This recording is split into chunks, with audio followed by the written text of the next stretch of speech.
Welcome, everyone, to webinar 2 of the Jared Tendler Training Psychology Masterclass. Once again, we're super excited to have you guys here. Before we get going, as always, there's a little bit of housekeeping.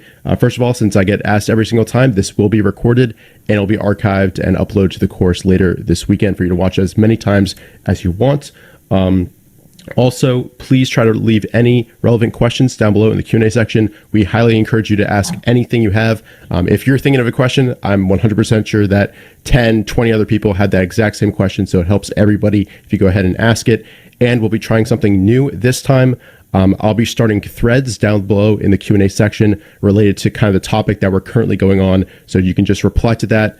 And also, if you see a question that you think is very good, you can go ahead and leave an upvote as well. That just helps bump it to the top and make sure that we address it later on in the webinar. So with that, I hope you guys enjoy this. Sit back, relax, get your pencils ready, and Jared, it's all yours. All right. Thank you, Richard. Welcome back, everyone. Excited for round 2 here. Like I said, I was really happy with the work that you all sent in. I'm sure you're eager to get some feedback on it, as I'm eager to share that for you. But I also want to say that I was really happy with how the first session went. There was a ton of great interaction, a lot of good questions. So let's just keep that up, right? Keep yourselves thinking. I know it's a Saturday evening, late for some of you. But the more you're going to get out of this is going to come because of the effort that you put in. I also want to call out the activity on the masterclass forum. The interactions there were incredibly friendly, earnest in attempts to help each other. So I strongly encourage that you use that as a place to talk with other traders. Right, you're all in the same boat.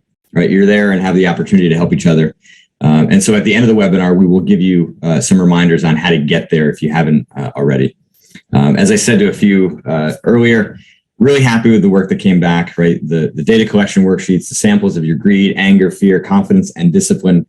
Maps, it's just clear to me how much work you put in, right? And that is essential. I do know that some of you had personal commitments. We had the Easter holiday, the Passover holiday, just family commitments come up, right? You didn't have as much time as you'd prefer to get it done, and that's fine, right? It is what it is, right? You will always have access to the recordings, so don't worry if there are things beyond your control, that limit your ability to complete the materials as we go along. And for those of you that did not send in materials, right, by no means is that a requirement of this course, but just as long as you're doing them, right? Because remember, your completion of these assignments are not for me, they're for you, right? And so if you're going to develop any skill, let alone mental game skill, you've got to put the work in, right? There's literally no other substitute for it, right? Osmosis only gets you so far.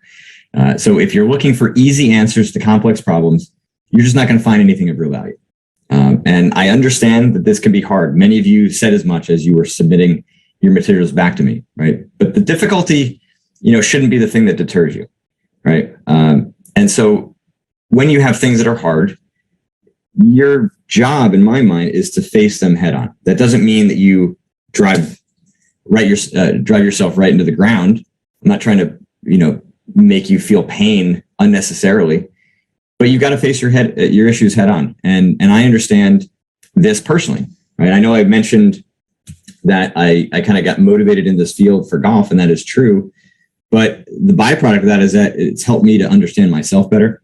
And now I'm just motivated to continue to better myself, right? And be the best version of myself, whether that's being a better husband, a father, obviously a coach, and obviously a golfer. But for me, I'm just motivated to be better all the time. And so it's hard. I mean, there are times when I'm tired and I'm emotional and I don't want to freaking journal again because I've been doing this for freaking 20 years. And the last thing I want to do is do it again. Like, it's just like, why can't this be easy and done with? And yet there's this constant evolution that I have to do. I mean, it's just sort of no longer a choice. And all of you have already gone past the choice. You've decided that trading is important enough to you to do the work, to be better at it, and to become the trader you want to be, and to realize your potential. So I didn't have a choice. This happened to me a couple weeks ago.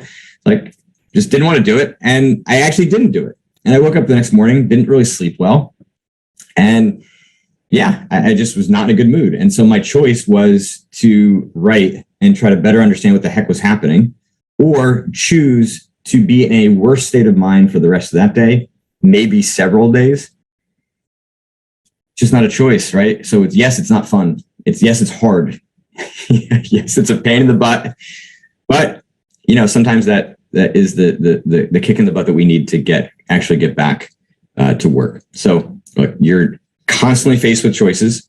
I'm not asking you to be perfect here. I wouldn't demand that of myself. I'm just asking you to make more of the right choices, right? I'm asking you to just keep working in that direction, because something is something you can build on. If you do nothing, you've got nothing to build on. So something is a start. So let's get started. All right. See Zen Trader saying, regrets always hurt more than facing what you need to do when you don't want to do it. Absolutely. Absolutely. I mean, so many people will kind of get into a procrastination, kind of less motivated space as a way of protecting themselves from the pain of failing, right? If they try their hardest and they fail, that seems like it would be worse than kind of half-assing it a little bit and not giving it your all. And then, always being able to say in the back of your mind, well, if I had done X, Y, and Z, then I could have. And you get to kind of hold on to that fantasy. That is way worse. There's not a single person that I've come across that says that they would choose that over, the latter of giving it everything you can and finding out that this is not the right thing for you. Because if you do that, you learn so much about yourself, which if trading turns out not to be your thing, or something else is not your thing, right, then you can use that information about yourself, about learning, developing competency, and you can use it elsewhere. So you give it your all, and you will always get more value out of that. And again, I'm not saying that that's easy, okay? But at the heart of what we're doing is learning, right? You're learning a system. You're also learning more about yourself, your patterns, your emotions, thoughts, trading strategy, right? Everything that we do, the core of it is learning. So let's do a quick test and see how much you learned from the first session. All right. Richard is going to drop, we just did it. Drop a link to a pop quiz via SurveyMonkey. It's in the chat right now. There are 5 questions. You will have 90 seconds to answer them. And then we're going to talk about how you did and maybe answer a few points of confusion. All right. So click the link. Go answer the questions now. You got 90 seconds on the clock. And go. And your time starts now. All right. 95 responses. Average score of a B. It's not bad. All right. Let's just go through these so everybody's on the same page. Nobody left behind. All right. The malfunctioning mind refers to, right, the correct answer is emotions have the power to shut down your ability to think or make decisions. Okay. So a few of you, your mind playing tricks on you, making you believe you can do something that you can't. So technically that is true, right? That is what will happen when your mind is malfunctioning, but it's not actually the exact power that the emotions have to shut down that higher brain center. And then none of the above is obviously not correct. Okay. What is our goal with emotions in trading? Okay. Majority of you got the right answer. Find the mixture that produces your best level of performance. Become robotic. Now, in the short term, right, we might say that, yes, right, you're trying to block out emotions or, this last point, controlling your emotions so they don't cost you. Yes, in the short term, that may be the goal. But in the long run, we're trying to actually resolve your emotions and to figure out, right, that right mixture that's going to produce your best level of performance because, right, according to that Yerkes-Dodson law, that performance stress curve, right, we want to find the mixture that's going to get you to the top of the curve. All right. I talk about 6 levels of emotions that can signal, 6 levels that emotions can signal. What is not an example? This was a little tricky, right?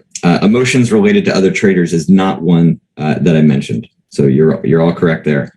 Technically, right, you might have emotions related to other traders, but that's not one that I typically hear about frequently. Revenge trading occasionally has it in here, but again, that's not necessarily one that I called out. The others are all ones that I called out. Affecting, personal life affecting trading would be level 5. Emotions as an indication of intuition would be example that level 1, right? That using emotions almost as sensation, right? For that subtle intuitive data. And then emotions build up from past trading results, level 4. Why is it time? Why is it worth the time to map your pattern? Okay, a little bit more difficulty here. The correct answer is all of the above. All right, so everyone that answered those first three, you are correct, but you missed the other ones that are also apply. All right, some solid answers here. So this was a scenario. Okay, you took a trade outside of your system. It immediately reverses and erases your gains in the day. What should you do next to handle your emotions? So look, go on a run is reasonable. Stop trading for the day is reasonable. But it's better if you collect the information about what you're experiencing first and then do those things. Because if you go on the run and you stop trading for the day, you're not necessarily going to have that access to the data that you need. Trying to ignore them, double down, and hope for the best. One person selected that. So why is that flawed? Because in the short term, you certainly don't want to, you could ignore them, but doubling down and hoping for the best is basically just gambling. All right. So before I get to the reviewing of the data collection worksheets and the maps, I just want to do a quick kind of reminder here, and just remind everybody of kind of where we're at. Okay. So we are working through the 4 steps of the system, mapping your pattern, obviously focused primarily last webinar, and then also today. But I added in yellow here the fact that we are going to be working on these in the remainder of the series, right? I want you to have the opportunity to continue to send them in. And also those that already did to continue to refine them and see if we can kind of see some iteration. Plus, as we get into additional steps, there may be some kind of building that we're able to accomplish here where, I see, let's say, future tools that we use and I'm able to kind of compare them to your maps and begin to kind of create a more kind of overall view of, individual people in this masterclass who we can kind of track their progress and see, kind of examples and get some feedback on all that. So the same thing's going to happen, right? Step 2, getting to the root of your problem, we're going to talk about today, and obviously the remainder of the webinar series. And step 3, correcting your problem, we are also going to get to talk about today.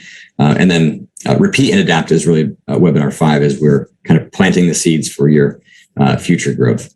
All right. And so then reminders of the goals for the webinar series as a whole, right? The whole point of this is for you to use the system to develop a strategy that you can use and learn for the entirety of your trading career, right?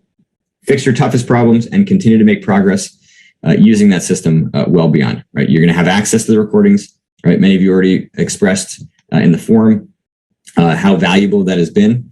Reviewing it again and again is where a lot of insight can come from. And there's actually, somebody in the forum that mentioned that they've been working with my material for months, right? And it was just now kind of going through the recording again that some larger insights had come from some of the nuances in the way that I described some things. So, yeah, I mean, I hear clients talk to me about this regularly, right? The core of the system has not changed for 15 years. Okay. It's based on hard science. The application of it will adapt. So again, the point is, right, if you use the material again and again and again, it will continue to work for you. All right. So what are we going to do today? Okay. First off, we're going to review those examples of your data collection and your maps and make sure that you're all solidly on your way towards integrating these tools. Right. I'm reviewing a number of examples, not just for the people that I'm reviewing it for, but for all of you to be able to feel like you can walk away knowing what your next steps need to be. I'm going to introduce a tool to help you get to the root of your problem. And we're going to introduce a procedure to correct your problem, both in general and also in real time. All right, just a couple little housekeeping things. The last session went nearly 3 hours, okay? And today, I mean, we're certainly going to go over the 2-hour mark. That's not even really kind of in question. It's just a question of by how much. So what I would say is, it's probably going to be 2.5 to 3 hours again. There's just so much material that I want to cover so that you will have the next 6 weeks to work with the core of the system and be able to make progress with it. And I also want to be able to get to all your questions. So there's just a lot to do. And I'd rather, you all have to leave and come back and watch the recording than to not get through as much as we need to. So just so you have a sense of the timeline, I'm going to spend the next like 40 to 60 minutes reviewing the data collection worksheets and the maps, right? And then we'll break. As Richard said, there's going to be threads for questions, and I think each sample will have its own thread. So if you have questions on that, I am going to try to do a much better job of answering questions kind of in more real time. I feel like in some instances, I think I was like 90 minutes late from when a first question was posed. I would really like to kind of reduce that lag. So yeah, we'll try to get to your questions and try to submit them, and I'll feedback as soon as I can. So then we'll take a break after all the data collection and maps are discussed. About 7 minutes, I'll answer some questions. Then we'll come back, and then I'll need about 45 minutes to go through steps 2 and 3 of the system, and then have time to get through all of your questions. Okay, so let's get started reviewing your data collection worksheets and maps. Just a couple quick notes out of the gate for the ones that were sent in. And there were a lot of them. You guys gave me quite a lot of work to do, which I'm happy to do. It's certainly far better that way than the opposite, because it really gives me a good pulse of what's going on your end. Right? And like I said, I thrive in the details, thrive in the data. I love all this stuff. So continue to overwhelm me before the next one. All right. But I also know that many of you felt overwhelmed, right? That the process was hard. You felt like your work was incomplete.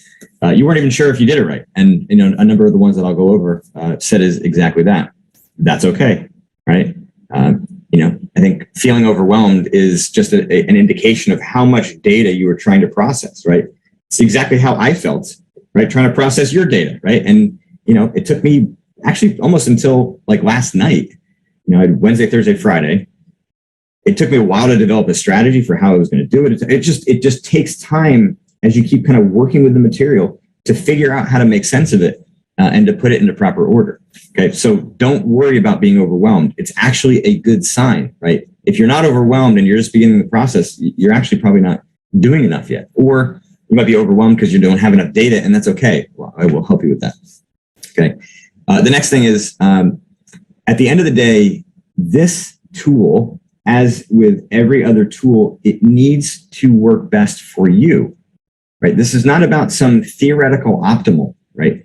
In my mind, right, what would be perfect for somebody else is not going to be perfect for you. And so it's not about what is sort of in a vacuum perfect, but what is right for you. That is what your intention should be. And that's, kind of be my intent as I'm reviewing this material. I'm also going to show you a variety of submissions that I think will help you all to kind of better understand the process and how to best personalize it for you. But again, don't feel like you need to copy paste what is being done here, right? It's just a guide. And at the end of the day, begin to kind of cultivate this in your own language. I also want to point out one last thing, which is that many of you sent in examples of like kind of maps for all 5 of the big psychological problems.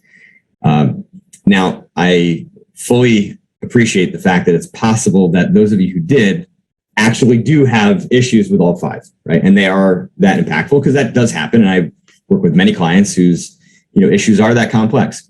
But I want to make sure that you know that you do not need to do that either for yourself or for me. Okay. We really want to be spotlighting the biggest mistakes that you're making as a trader, right? What are those errors? And then attaching the data that you find and the maps to that, because ultimately that's what we're trying to correct and avoid. Okay. So the mapping is a tool to help you to do that.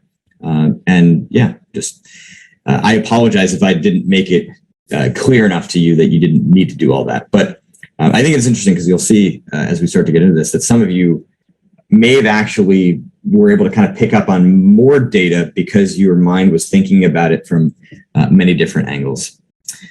All right. So let's get to our first example. And Eric, if you are here, this is yours. So let's get right out of the gate here, Richard, and see if we can get somebody to join. You think you can hear me now? Yeah, yes. Yeah, perfect. Excellent. All right, excellent. All right, well, listen, Eric, great work here. I want to just kind of do a quick little intro, and then I'll just ask you a couple follow-up questions, and we'll see where we're at.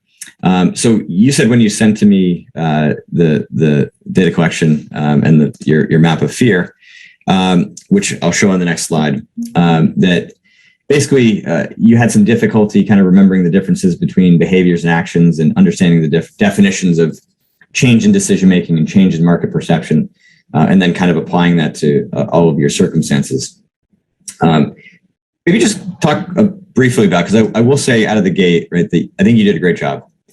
So what was the process like for you, and how did you find it? It can be tedious, in all honesty, but I think that's good. I mean, that's part of me just kind of thinking through some things again. I went back and watched, and so the behaviors and actions, that differential there, or distinguishing that, I understand that. I think it's a matter of just kind of understanding that shift with the change in decision making, the change in market perception, things that, in all honesty, I probably didn't even recognize in the moment that I'm trying to think about a lot more now. So just coming to terms with those things. Got it. So as you've been continuing to pay attention to those factors in particular, you've able to kind of pick up more data there? Correct. Yes.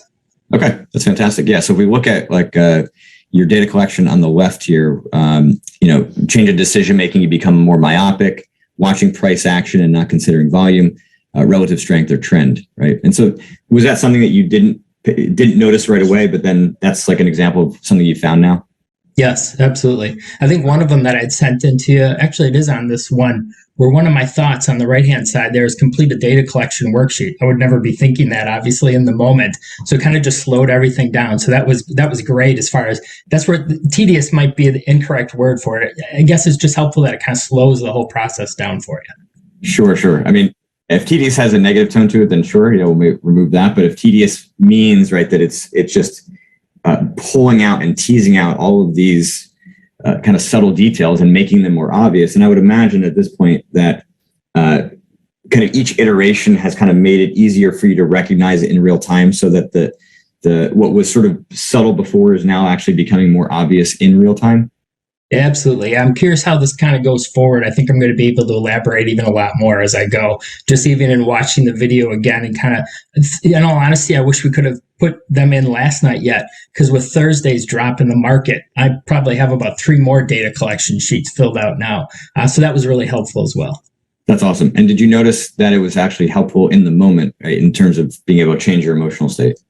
That's the hard part for me yet. I think I have the recognition. I'm developing some insight into some patterns, but I still kind of have that I should be doing this, but for some reason I have some hesitance there, and that's where I need to kind of explore that some more. Okay. Yeah. So what we're going to talk about in the remainder of today will help you to give some framework on that. What I will say is, the thought around completed data collection worksheet, it did make me laugh when I saw that. So that was cool. So just switching slides here now, this is actually the fear level. And so one of the things I wanted to kind of call out, and I should say to everybody else too, when I'm going through these, there's just way too much information for me to review every single data point. And so, again, you'll have the recording. If you want to kind of really kind of parse through the stuff and kind of find detail, just pause it and look at it. I'm really going to be kind of calling out the things that I found either most interesting or impactful or points of feedback. I'm not going to read through every single point, because I think that would just be too much. So level 7 here of this fear. What am I doing? Derogatory self-thoughts, frustration, disappointment, irritation, rapidly reviewing charts but not processing what I'm doing, squinting, pursing lips, and facial grimace. And I think that was in here, right? Some of them might. Yeah, some of them might be. Some may be from, I sent you, I think there was 4 data collection worksheets. Yeah. So I think what happened is on what I just actually read was points number 9. Oh yeah, there you go. So okay. Yeah, so this one on the left here got thrown into level 9. How did you kind of make the determination? Because I think one of the things that a lot of people struggled with was, all right, I've got data, but how do I determine at what scale or what level of intensity does it fall into? How did you make that determination? I tried to take a look at kind of what my behaviors were with this. As the behaviors got more intense, or maybe again that as I got more myopic and I'm not even aware of what's going on in my surroundings, that suggests I'm in my office at work or something. I'm not even paying attention to other things. I'm distracted. That's kind of just an example of where I see myself going along the right hand side of that arousal scale on the What is it, the Yerkes-Dodson? Exactly. And that's where I really view my problem is mean, particularly on Thursday as well, is I wasn't able to see what happened at the opening of the market. I flip on my phone and I take a look, and boom, I'm right to the right-hand side of the Yerkes-Dodson scale. And so that's how I just tried to view this as well, as kind of physiologically or physically. Again, more of those behaviors, how they fit in here, and those more intense ones are going to be more towards 10 versus 1, if that makes sense. It does. Yep, absolutely. Okay, great. And so, and going backwards now, the reason I brought up level 7 actually had to do with some of the anger in here. So there's both anger, and I would also even say like derogatory self-thoughts, disappointment tends to have kind of like a lacking confidence tone to it. So do you think that you have like kind of separate issues with anger or lacking confidence, and that the fear kind of map was like the best way of kind of consolidating all three? Or do you think it's something that requires kind of different maps for each one? Yeah, that's a good question. And actually, I think how I would approach this is very different now than I did leading into Wednesday. I've actually kind of remapped this since then, because I think there's fear and confidence are kind of the two main themes that I see as I go through things. There's a tinge of anger there. Obviously, you can, everything's kind of in a spectrum and so forth. And so you're going to fall different points along that spectrum for each of these. I see confidence and fear kind of overlapping more so in there, with a tinge of anger as I kind of beat myself up more with making some poor decisions or maybe not following through in my system. Yeah, that's so. Again, I think the fact that you're remapping it just reinforces the point of like the iteration, right? That you just kind of keep working with it, and the ultimate goal is to get to a point where it's solid enough that it's really not going to change a lot, right? I think the severity of these kind of level 5 through level 10s are going to be there for a while. They may not always show up. Our ultimate goal is to make them show up less and less, but the potential for them to be there, realistically is going to be there for months. And so once those maps are solid, right, it will give you the ability to have, a more effective kind of measure of control and kind of in the moment and ultimately correcting it. So listen, great work. Love the iteration. Thanks for joining on and being willing to kind of put yourself on the hot seat here. Thanks for your help. I'm really enjoying this. All right, awesome. So this next sample comes from Stephen from Indonesia. Stephen, I think you're here, but I know that it's very late for you in Indonesia, so I'm just going to kind of give you some feedback and kind of talk through it. So let me make this a little bigger for myself. Yeah, and also, yeah, if you want to post anything in the chat while I'm talking, by all means, go for it. Okay. So your comment to me in submitting this was that you weren't sure if you were filling out the data correction correctly. And so this was one of a couple of them that you did. And I can firmly say that you are doing it correctly. Okay, so let's look at the first one. So I just kind of point out a few things. Thoughts, right? I can't think much and very nervous. The emotions, paralyzed, right? So we put that in kind of the fear category, which is why I selected the fear map for you. Actions, let LNTH hit the stop and it bounced back up. Regret, fear took off, and took off the BTU stop loss. Behavior, I panicked. Can't think when I see all red. So, I think the key points here are, right, that there's kind of very clear delineation. There's a little bit of overlap in terms of saying, the words fear or panicking in some of the actions and behaviors, but that's fine, right? It's still all expressing the same general idea here. And so when we then look at the data that you collected, what's clear to me, right, is that it got shoved into level 9, okay? Paralyzed when market opened and all red and freeze. So my advice here would be to not use the space limitations that this document, kind of constrains you. You want to be bringing in, really all of the data that you collected, as relevant as it is, and shoving it into that level 9 and chopping off, into the technical changes, right? Lost conviction. I planned to buy pullback, but canceled, right? That would go in to level 9. And so, as you do this kind of time over time, some of the differentials between what those changes in your decision-making are, or changes in market perception, if that ends up becoming some data that you put in here, right? You may just start to find some patterns, right? So it's not always that you're going to, cancel what you plan to do in a specific form like this, but it's just generally that you are failing to kind of adhere to what you were planning on, right? So it's just kind of the generalizations will start to occur, right? The more data that you collect. And there's a second data that you threw in here. And where was this? At the very end. I like this. So it's part of the trading plan, but sometimes in this kind of a market, buying a pullback is preferred. And you threw a question mark in there. So to me, I think that's just interesting, right? And it shows that from a trading standpoint, right, there's question marks in terms of where your strategy actually should be. And so whenever there's this is true, right? This would be level 2, right, of that.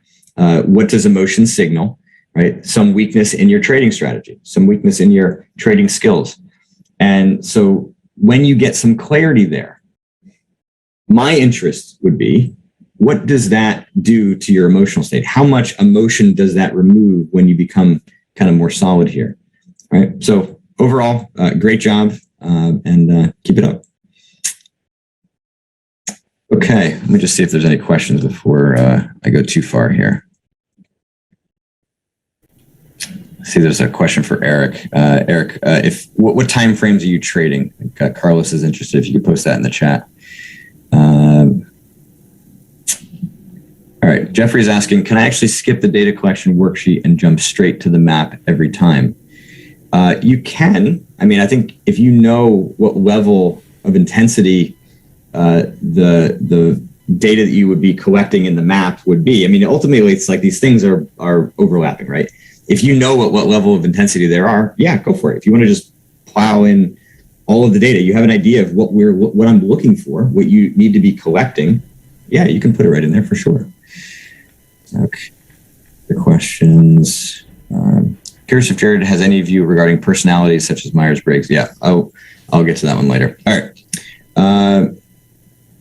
How do we know if the level of issue is due to mind games or technical reasons? I mean, that's something you're going to find, kind of repeatedly over time, right? Is the tech, like, if you have both, then they both are going to impact your emotions. Which one is going to have a greater impact is harder to say. I'm not sure that it matters too much, because you got to end up doing both. And if you focus on the technical side and it removes all of the emotion, well, then that means it was level 2 and just a weakness in your strategy or skills. But if you correct it and then there's still emotions that are at play, well, then you go to level 3 or level 4, right? What flaws, biases, illusions are at play, what maybe accumulated emotion is here, right? So ultimately, like in trading, we're trying to remove factors too, right? We're trying to bring our strategy down by removing things that might be distracting us, that aren't really actually relevant, controlling for factors that we can control for. So I'm always partial to trying to get your trading strategy as tight as possible, and then getting a very clear look at what emotions remain. But sometimes that's not always practical. Okay, so the next example here, I felt like was a really good example of triggers, thoughts, emotions, changes in market perception, and the mistakes. I think we're great. And then there may just be some things that kind of clean up with behaviors, actions, and changes in decision making. So the behaviors, acceptance when in the trade. Note this is accepting a lower standard. I think the acceptance was mentioned again. Acceptance is an interesting one. I guess I would tend to think of that as a thought, but I can't tell though, just from this alone, if the acceptance is actually kind of a point of advice. We'll see this a bit in the next one as well.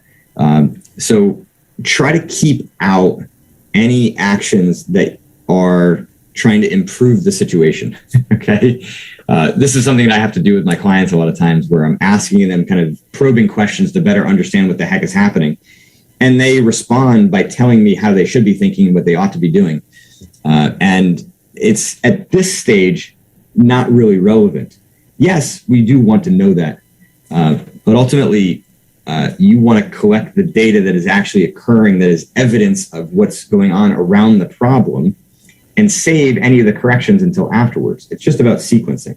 Because if you get those things mixed up, then your attempts to correct the problem, right, are actually going to diminish your ability to collect the data that you need. And I've seen that with clients. So that was kind of my only thought here. And the actions, kind of had that kind of tone too, right? Manage the trade once you're in, make notes to understand why I'm making these types of trades. Again, it just feels like a bit of a correction rather than, the actual actions that are occurring. All right. So, and then on the right, the example on the right, the point about focusing on money. Where is that? Okay. So in the change of decision making, focusing on the money is distracting me from the most important factors: trade probability and potential risk reward. I just wanted to call that out because I think it's a great example of a change in decision making, right? Clearly, money, right? If we look at that kind of pie chart from the last webinar, right? Money is taking up mental bandwidth, and then those factors are the ones that were kind of clouded over and no longer able to be accessed. And so if we were to take what is here and begin to kind of put it into the map, my guess is that focusing on the money is distracting me would probably be an example of levels 5 to 10, right? Because there's clearly a consequence to that loss of decision-making or the degradation in decision-making. And so, yeah, the ability to make clear decisions must be worse just for that reason. All right. So let's go to the next example. There's another anonymous one. This is a example of a map of anger. And it was an interesting one. I wanted to kind of call this out for a couple of reasons. Number one, they just chose to put up kind of two examples of like what would be a kind of ideal, right? So there's zero tilt or ideal anger or tilt, but I think there's really kind of almost like an ideal mental state, right? We had you go through that task of describing what you were like at your best. And, this was a kind of a great spot to put it. So then that kind of leaves us with kind of two levels, what was described as perceptible tilt and level 5 and high anger at level 10. So again, I'm not going to go through all the details on this. I think they're very clearly distinguished, which is primarily what I'm looking for. But what I will call out is what was written under the technical changes side of the coin here. Make notes on areas that can be improved, not a critical mindset, but a continuous improvement state. So that's at level 1. Level 5, recognize that emotion is a signal and it may influence a drift from the calm in the zone state. So what you can see here is that they're actually providing corrections to their anger or their tilt. And so I can kind of see in retrospect that the term technical changes may have been a bit confusing. Right? Obviously there's the points up on top that are trying to describe it, but the term is not optimal. I'm not an expert in actually naming things. If you can tell by the very kind of blunt ways that I described some of these tools. So yeah, I apologize if there's confusion here, but really what we're after is what I've mentioned already a few times is, the actual changes in your thought process, the changes in your decision-making process, the changes in your perception of the market or your opportunities or your positions, right? That's really what we're trying to go for here. And what I kind of identified is, kind of a side-by-side, here's the problem, here's the correction. And that I've got another document, another tool that we'll use and I'll introduce later in the class today. So you're just ahead of the curve. All right. This next example, I want to call out also because it was very well done, but because there was some color coding in here. I think it was just a cool thing to use. I'm colorblind, so color is not something. It's not like I'm a dog. I can see color. I can see there's green and red here, but it's more So I'm not partial to color in terms of the way that I format my tools. So yeah, I think it's a cool way of doing it. They've done a great job of kind of recognizing like every level you can see has some very distinct, kind of points of distinction that are different from the levels before. So I'm just going to look at the first 3 here. So number 1, no accumulated anger or tilt, very clear-minded, understanding theory of large numbers, blah, blah, blah. Number 2, after a loss where I got wrong my higher time frame bias, but I followed through all my rules, no accumulation aggregate. So there's like something, there's a loss, right? To look at the technical changes, still able to follow my rules with ease, but start to think about less clear setups. I mean, that is brilliant, right? When you can start to recognize that you're not even making mistakes, they're far from making mistakes. It's just their mind has begun to diverge. That subtle recognition, all of you have the capacity to do. You have the potential to be able to do. Right now, can you? Maybe not. But I promise, the more you keep up with this, you will surprise yourself in your ability to recognize subtleties like this. So now we get to level 3, after a loss caused by a good trade, right? No rules broken, right? Got my higher time frame bias, but got unlucky and got stopped out. Thoughts of deviating my plan pops up, and I can dismiss it quickly. So now you can see that the thought has kind of greater intensity to it. And so now we get to level 4 and 5, and this is where, level 4, start tweaking my rules slightly to fit my trading criteria. It's just slight tweaks, and then level 5 is where the rule gets broken. So again, well done. Color coding can be your friend. Right. Now we're up to Benjamin. Benjamin, are you here, my friend? Yep. Yes. Here and yep. There you go, Benjamin. All right. How's it going? Excellent. Hi, guys. How's it going, man? Welcome. Thank you very much. All right. So you sent me in a couple data collection worksheets, as well as what I'm going to review, both an anger, fear, and confidence map. And you said that the introspection process in general is hard. It was hard to be honest with yourself and also relive the moments that we would prefer to avoid. But when you do the work, it feels worth it. So can you just kind of talk about that in a bit more detail? Yes, sure. Yes, it is exactly like you said it. It is hard to revive moments. I have been in psychotherapy for about 5 years from now, so I kind of have a feeling about that cycle, and it's hard. And also, you put the data collection worksheet very specific, so it is like you really have to split, the different parts of the process of all the emotional process of the trade. So it was hard, and also it was relieving, after you do it. But I think it's really great, man. Okay, fantastic. Yeah, and listen, I think you did a great job with the data collection, with the worksheet that's here. You sent in a couple of them. I know you sent in examples of kind of all 5. I ignored the discipline one because of all the other emotions that are here. I'm not saying that the things you identified in the discipline one, and you're not alone in this, right? There are others that were in this category too, where levels, let's say 1 through 5, include things like getting distracted or being bored or being tired. All of those are relevant and well done. The reason I kind of just ignored it was because of what existed at the end of the discipline, and the fact that you've got some of these other emotions that are at play here. I want to make sure that we're taking care of the emotion before taking care of that stuff, assuming that the emotions are actually maybe more consequential to some of your mistakes. So in all of your maps, and I'm just going to kind of quickly scroll so people can see that what's here. Okay. In all of your maps, you basically kind of had like levels 1, 5, and 10.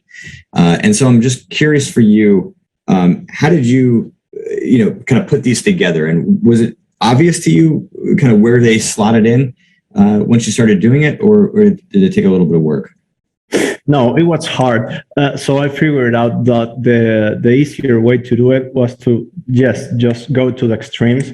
Like start with number 10, that is the one that I thought is the hardest state of feeling or emotion I have been. So, and try to collect data and try to thought about that moments and try to put it on right. And after that, I try to go to the other state when things are going smoothly and relaxed and I'm feeling okay. So I try to like field number one, and after that I try to go to the middle one, so it could be maybe number five.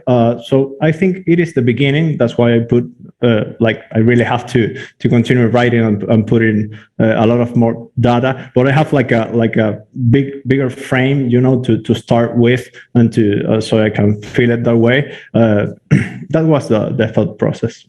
Yeah, that's actually, I think, a great description. You have a larger frame with which to start. So you kind of have kind of mapped like the extremes, right? And so then like being able to kind of work your way into filling in the gaps, should kind of take the shape over time.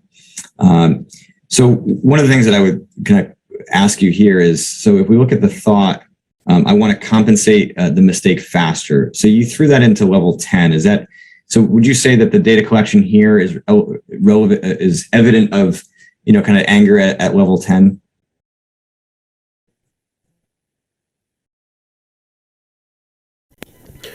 Hey, Benjamin, if you're talking, we can't hear you, I don't think. What if we lost him? All right, I'll keep going. So my feedback was going to be, if assuming that was the case, right, what we're just kind of missing here is just more of that data, the anger, the less patient, breathing heavier, entering trades I shouldn't. Like there's a just a level of detail that can get added to the map that isn't in there right now. And so then the other thing that I would call out is in fear, right? We looked at level 10. So I feel terrible. My confidence stumbled, and I begin to believe I'm not capable of doing this. I'm paralyzed and tend to get depressed, play video games to avoid reality. So it's clear that at level 5, I begin to second guess my entries, afraid to increase my exposure, doubting the process, that is an experience of fear.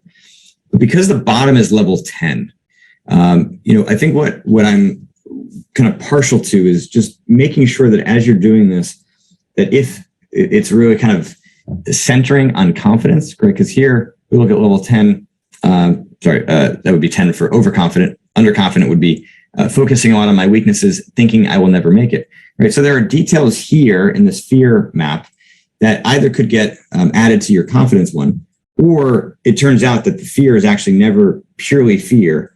It actually always has a basis of confidence. And that's something that, can be hard to tease out early on when you're kind of walking through this. Sorry, I'm back. Okay, very, very good. Were you able to hear what I was just saying? What is it?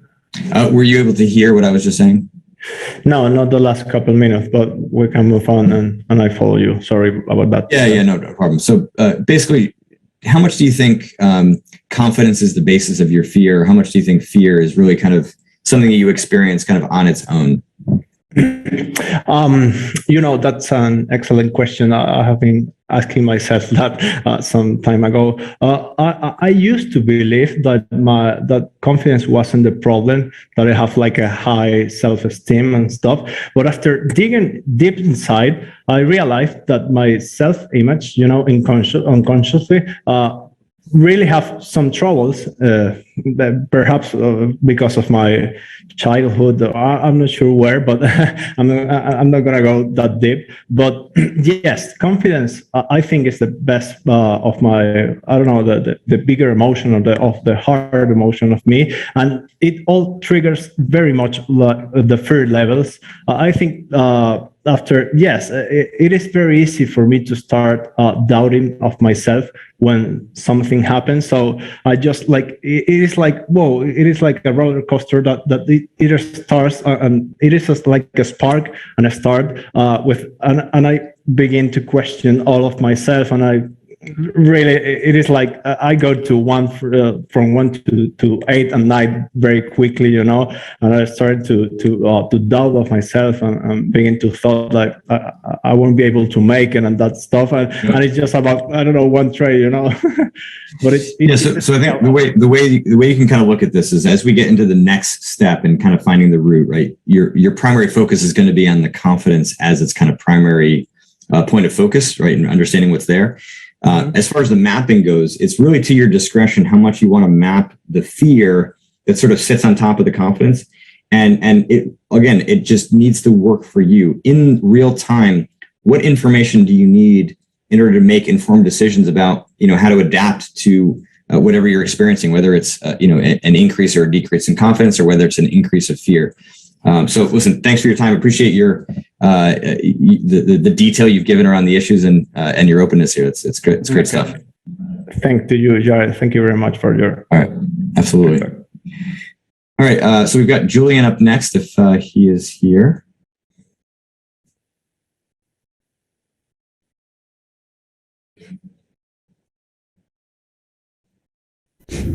And Julian, I just unmuted you, so. Yes, can you hear me? Yes, we can. Good. Thank you. All right, excellent. Well, so I've got two of your data collection worksheets here. I've also got fear and confidence map. Now you did all five, and I'm just kind of curious out of the gate what it was like for you to do all this. Well, to be honest, I didn't even understand that I have to do the most of it. So I thought I had to do all of them. So somehow I tried to see everything. And actually, if you really look deep, there's always something. So for me, it was an interesting process. The most thing I have was for me the fear. I think I have, if I have to say, but it's also interesting to see the other one. So. Yeah, so it comes from misunderstanding, but at the end, it's helpful. So. Yep. Okay. So, question for you. So, in your mistake, you said selling too early and watching the price skyrocket. Yeah. Would you say that that's like a mistake, or is that like the fear? Like, was that the actual mistake you made, or was it just the fear that was going to happen? I think it's a mistake because can you repeat again so I can understand better? Sorry. Yeah, just did you actually sell too early, or was it just a fear that you were going to sell too early? No, I did sell too early because what happened basically is when I sell too early, and then when I saw the price going more up, I could have made it. I could make so much more money. Why did I sell? Because probably I was scared that the price going to go down. So that was fear. You're selling because let's say you're making nice profits, and then when you make nice profits, you're like, oh, maybe I'm going to lose them, and then you have this fear of losing them, and then when you have this fear of losing them, you want to sell it, and then when you sell it, and you can see that, usually when it's going up, especially in crypto, it's going by waves. So this first wave, then is this pullback, and then maybe sometimes you can go even more down. So what you do is basically often you start to sell, and then when you can see the price is still going up, you feel really bad because you say, "Oh, with this one I could have made so much more. I could have made so much better." And that's the yeah. So it does sound like. So I think just to scroll through here is the second data collection worksheet here. Here's your fear level, which we'll come back to. And then here's your confidence level. So what I saw in the confidence was maybe just kind of generic points that were maybe kind of pulled from a list that I described. And maybe it makes more sense now that you were maybe connecting to this, but not quite as connected as what was in the map of fear based on what you're describing, where there's a lot of data here that is very relevant in your own language and applies to you. My only advice for you is there's just a lot of data that you collected that is not representative in the map. And so again, kind of consolidating more of it so that in real time, you'll have the ability to see these things in more granular detail, really would be my only point. I think you've done a nice job of collecting the information here. It's just about organizing it in a way. So any kind of thoughts on that? Yeah, well, I can do this. Yeah, of course, it's more like related to, there's always two ways to do things. First, you can look at your fear level, or then you can start with the mapping, and mapping comes from experience, and experience is given you by the market. So it takes it's a long process. And the only thing, but I guess you guys gonna tell us after is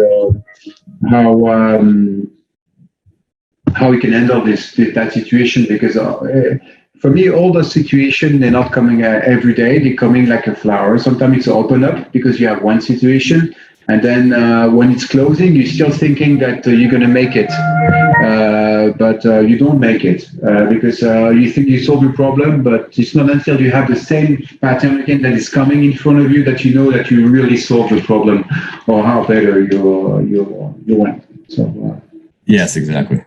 All right, excellent. Well, thank you. Appreciate your time. yeah, thanks. Merci, Julien. Take care. Thanks. All right, I see a couple questions came in. I want to answer them. So Andrew, do the map levels at 5 indicate peak performance for each emotion, or the levels scaled 1 to 10 with 1 best, 10 the worst? It really kind of depends. So if we look at Julian's confidence level, so this is actually going in just one direction. There are some people, I think I go back here, you can see that Benjamin chose to do level 5 as was optimal for confidence. Level 1 was underconfident. Level 10 was overconfident. But when we look at like fear or anger, the fear is actually kind of just moving in one direction. So level 1 would be, as he said here, very little fear at all. Level 5 would be, a moderate amount of fear, and then level 10 would be at its most. When it comes to the discipline map, some people like to do it one way or the other, right? 10 would be the ideal level of discipline. 1 would be discipline at its lowest. Some people just do a confidence profile for overconfidence, and so level 10 would be the most overconfident you can imagine. Level 1 would be, optimal confidence. It's really just like kind of what is going to be best for you. What's the most helpful for you? And then Jeffrey says, or is asking, what about the emotions that actually hit outside of the trading hour? Like, I tend to clamp myself and swallow my emotions during the trading hour so I can continue to function. Okay, good. We'll make it better. However, outside of the trading hours, then I come back and hard on myself, and I can't get away from them easily. So the question there becomes what to do about the emotions, not necessarily that we need to map them, right? So if you're not making any mistakes at that time, you don't really need the map, right? The map is really to help guide you to know when you need to act to do something different. If you're talking about like just dealing with the emotions that build up after a session, after a trading session, I will actually, kind of get to that as I'm going through the tool that we're going to use to get at the root of your issues. So, but great question though. I guess the only kind of asterisk that I would throw on there is that if you end up doing any after hours trading, any pre-market trading, whenever, if you feel like those emotions end up causing you to make mistakes, then yes, you would need to map them so that you're aware that they're occurring and can deal with it more pragmatically. All right, I'm looking at my time, and I know there's several others of you who I've asked to come on and talk, but I can see that we're kind of going a little bit longer than ideal. So I'm going to skip a couple of those people, and then I'm going to go through all of the other documents that you've provided. So this next one comes from Vanessa, and really I was just going to have her on to ask how she did such an amazing job. So we're already getting some good feedback along those lines, but I really wanted to call this out because it was, I think, a brilliant example.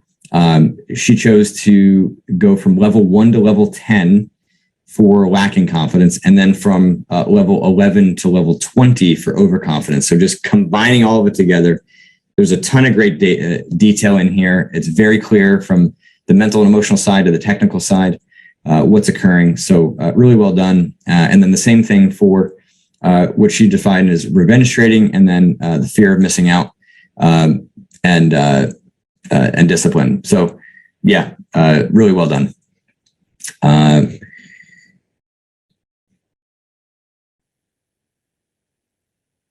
Okay, so the next one comes in from somebody also that anonymous, but basically they just described the difficulty they had in determining how to populate each level of severity, right? And I think this is a great example of just because it's hard doesn't mean it can't be done. Okay, so great difficulty, but great job. So I do want to kind of point out a couple notes. In level 2, feeling of tilt even before the stop is hit, like anticipating that I'm going to have it after taking this upcoming loss. The loss hasn't even happened yet. And yet there's this reflex to get pissed off as if it's happened. That is very, very sophisticated, sensitive awareness, again, that all of you have the capacity to recognize. And my only feedback here is that this one was labeled revenge trading, but it's clear to me that there are kind of points in the map. Okay, yeah, but that there are points here that, again, dealing with space limitations. Just plow as much of it in, make this thing as long as you want, have all the data there so you can find it quite easily. All right. The next example comes from Sean. Sean, I'm sorry if you're here. I'm gonna skip you. So here we've got confidence level, anger level. We've got greed and fear as well. So just really great job. And here's kind of what you said. Some parts were easy to complete. Others were difficult to sort out through the thoughts, emotions, and rank them in logical order. And so, again, I think you did a great job. I was really just going to ask you, kind of how you did it. So if you want to post anything in the chat to anybody else that's listening, that's great. But again, really, really well done. So my only kind of point of feedback for you here is, if we look more closely at your greed levels 1 to 4, so we've got some confidence and optimistic, string of winning trades over weeks, months, seeing other traders make progress, dreaming of making big money, being a big trader at level 3, fantasizing about scaling up beyond ability or comfort level, make the decision to trade larger. I'm going to trade larger. I'm going to make the big bucks like those guys. So, your confidence level here seems like it's kind of only going in one direction, right? So at number 1, your confidence is very high. At level 10, self-loathing of my poor performance and myself. So obviously this is confidence at your lowest. So for you, these first 4 levels of greed really feel like overconfidence. So you can keep it separate. Again, whatever works for you is what works for you.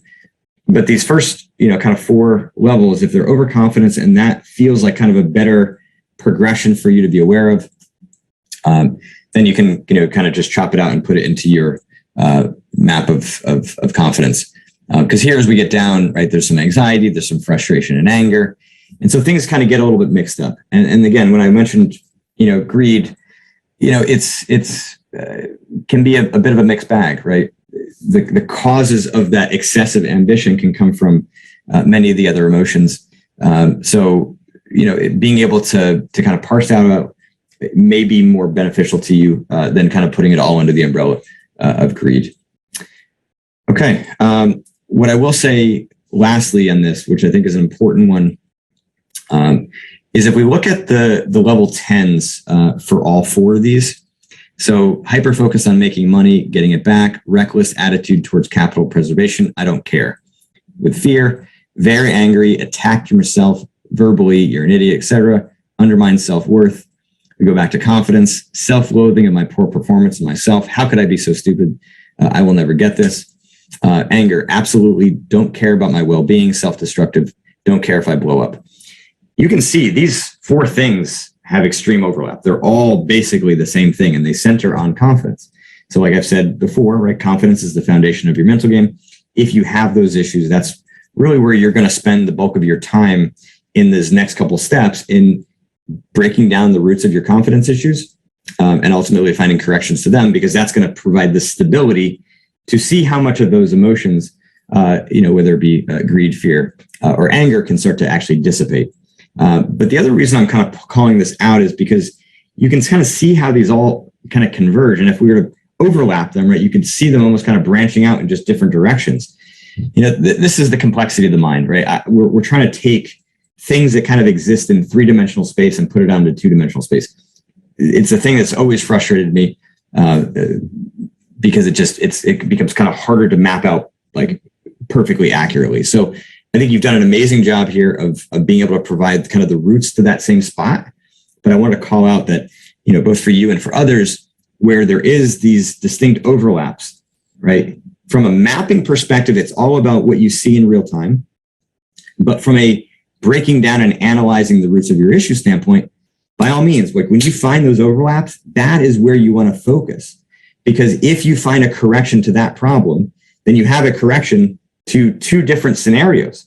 And that's really where the power with this kind of digging into roots, in step 2 comes in, because you can have a lot of efficiencies in your work by finding singular problems to multiple situations, right? And that's something we'll get into more detail. Okay.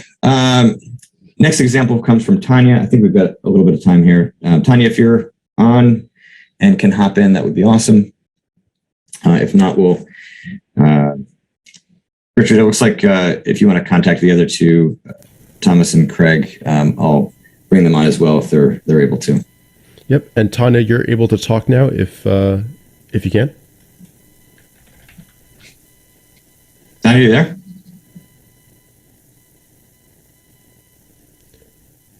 Okay. I'm here. I'm here. There you are. Wonderful. Okay. Hi. Glad you were able to work out the audio issues. Thank you. All right. Well, listen, first off, great job. I want to just kind of briefly, kind of pose what you had mentioned to me. When you sent this, you didn't feel like there was enough examples on how to fill out the forms, and you were confident they'd become more clear as the course progresses. You generally kind of bend with the market and have some reasons for your decisions, but you discovered a lack of preparation in the mapping. And I'm really kind of curious, kind of how eye-opening that was for you. What was the process like once you kind of made that realization to then kind of continue your next steps here? Oh boy, I don't know how to answer that. I was confused about what a trigger was, because in psychology, a trigger is something that causes you to react to something. And so for a trigger, I wasn't sure what to really put there. But as far as it just kept appearing over and over in every one of these data collection worksheets that I'm not ready for the day. I'm not ready for the day. I didn't do all of my charting or whatever. So it just kept showing up as a theme. Overall, I felt like it was hard to map. I didn't have a lot of strong emotions throughout my trading day, because I feel like I have reasons for doing what I do. If I exit early, there's a reason for it. If I stay in the trade, there's a reason for it. If I change my mind, I feel like there's a reason for it. But I'm sure there's things that I need to uncover in those areas. I think one of the things that came up was that I don't have clear-cut written rules on my desk that say, this is where you're going to get out, this is where you're going to stay in, that sort of thing. That's a great point, right? So ultimately, to make that kind of distinguishing, those points of distinction, where is it like reasonable to make the decisions you're making, or is it emotional to have those rules written out, to have your strategy kind of more internalized, being better prepared will help to make those distinctions. I think the more you pay attention to that, that will be the case. And certainly, right, if you feel prepared and then these mistakes are occurring, or then these emotions are beginning to pop up, that's going to give you a kind of a clear look as to what is kind of flawed or off and what you really kind of need to deal with. But when you've got, kind of a consistent weakness in your preparation, it really does kind of contaminate all of the data that you're collecting, right? And so I think that will be curious. And I certainly would encourage you to continue to do the data collection on days when your preparation is spot on, and send those in next time, and we'll kind of take a look and see. But you've got a couple weeks now where you can really look at what begins to show up when you've got your rules in place and you've got yourself more prepared. Okay. Thank you. Yeah. Does that make sense? Yes, perfectly. Okay. I've got one other thing here. Okay. You got your greed levels here, and you did complete all of the other kind of other four. This one I felt like I was the most complete. And I just had one point for you as we get prepared for the next step in getting to the root.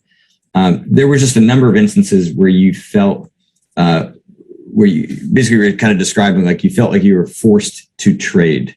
And I don't know if that was like a preparation thing or if it was something that you were feeling in the moment. But I guess I'll ask that as a question. Is it something that's a point of preparation, or is it something that you're feeling in the moment? This feeling like you have to trade. Well, I find myself flipping through charts. I don't know. I mean, I have my position sizing strategy, and I have all of those together. But when the market's, I think it's when the market's moving. I think we had a day last week. I think it may have been Wednesday or something. Everything started working, and I started feeling like, oh, I need to have on more risk. And so I felt, I started flipping through the charts, looking for things, that sort of thing. Gotcha. Okay.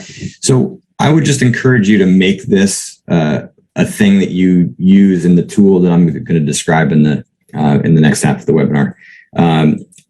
Just because it was kind of happening so frequently in the materials that you sent in.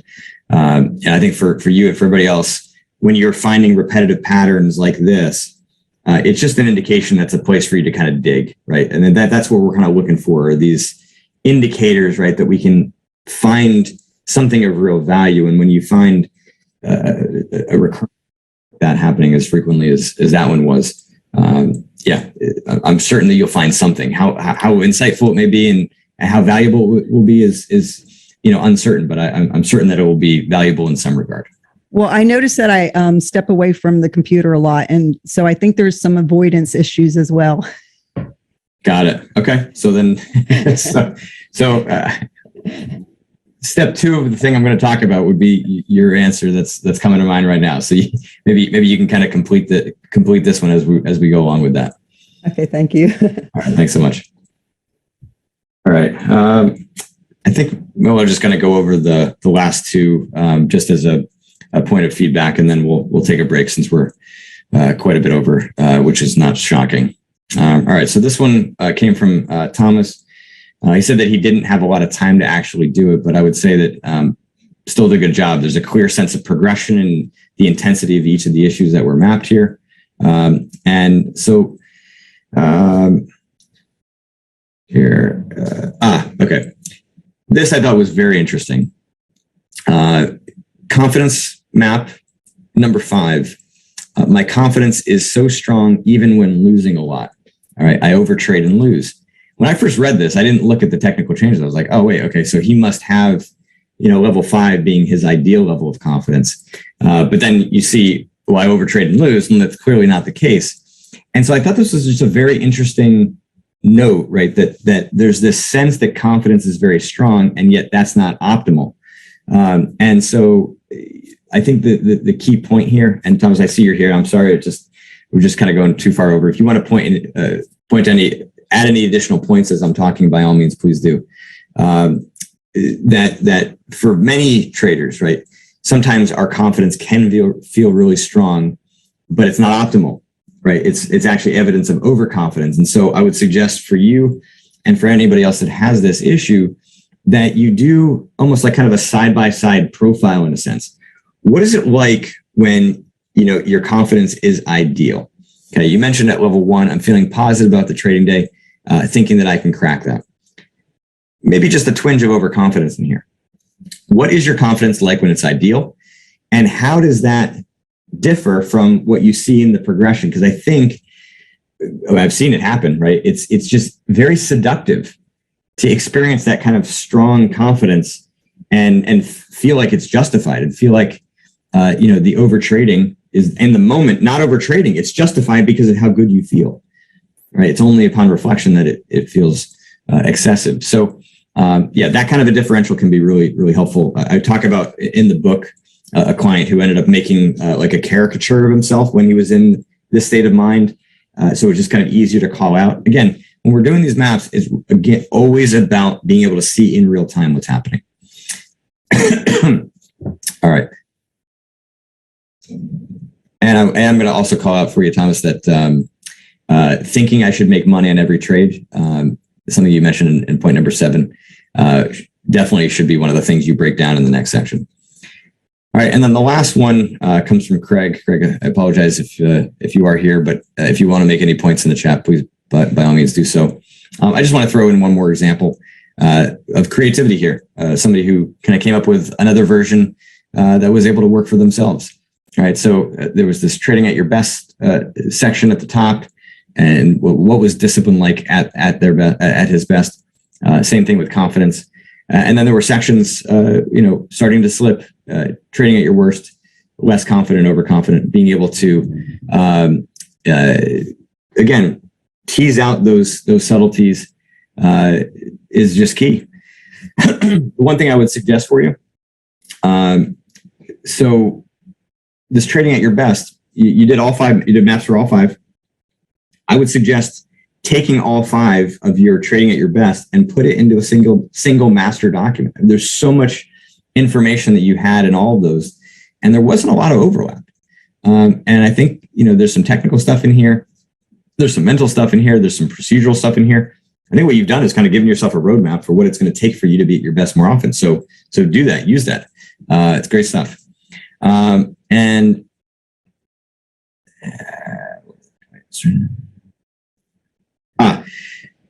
so then also you're starting to slip for discipline, feeling a bit confident and believing the market is exactly where I'm picturing it without actually checking. So that was just kind of a note that I would throw into the overconfidence category because that piece was not there. So make sure as you're going through either yours or anybody else's, right, that things are as clean as possible in a refined, kind of finalized document. In the short term, right, there's no doubt that all of this is going to help you. So listen, great work, everybody. I'm really thankful for the submissions. I can tell from the chat that this kind of interaction was helpful for a lot of you. So there's going to be more of that in the next webinar as we kind of comb through the next, kind of steps of the plan. All right. So just a couple points of feedback, and then we're going to take a short break here. You all are doing better than you think.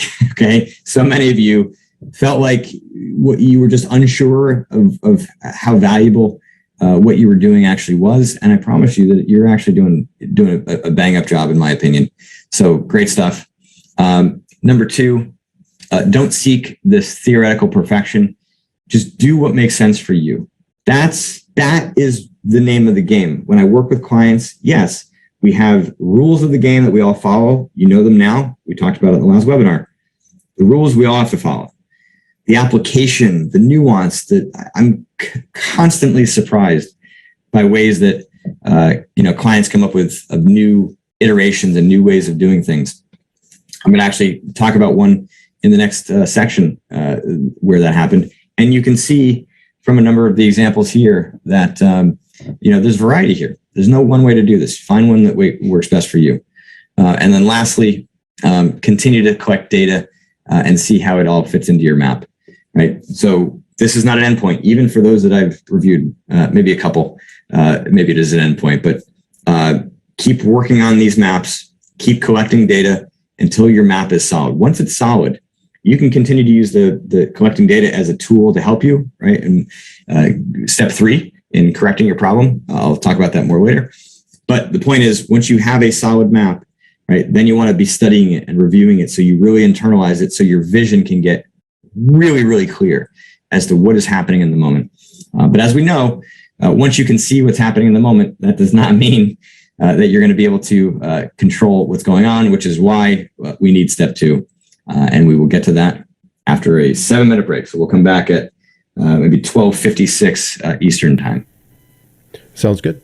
All right, we'll see you guys there. Grab some water, grab some quick food, and we'll be back at 12:56. Thanks. And I will pop in and answer some questions once I'm back in a minute. All right, yeah. So Oscar, I'll answer this one. So regarding personalities, right? So curious if Jared has any views regarding personalities such as Myers-Briggs. For example, such as personalities show that a person is not to do some action, even though he knows it does not favor him. Any suggestions to work on it? I'm not a big fan of kind of getting into the personality details. I mean, I know that it's a thing. I know that many people subscribe to it. When it comes to my material, I try to work on levels that sort of either supersede or kind of go beyond personality, right? And work on the things that apply to everybody, regardless of what your personality is. So if you are choosing to do things that you know that doesn't favor you, my curiosity would be, well, why is that happening, right? What are the flaws, the illusions, the biases? What are the reasons that you would take those actions? What your personality is and finding those optimal things, that's a whole separate category of study that I don't get into. Shiny objects. So, where'd you go? What about data collection of when you could have been in the trade but did not get in, or you exited too early? Yes, like do the data collection. I mean, you can collect data at any point, right? If you would consider those to be mistakes, right, then collect the data about what is happening. Those are golden opportunities to do that. Okay, JWT Schrader says, since you had so many answers, all right.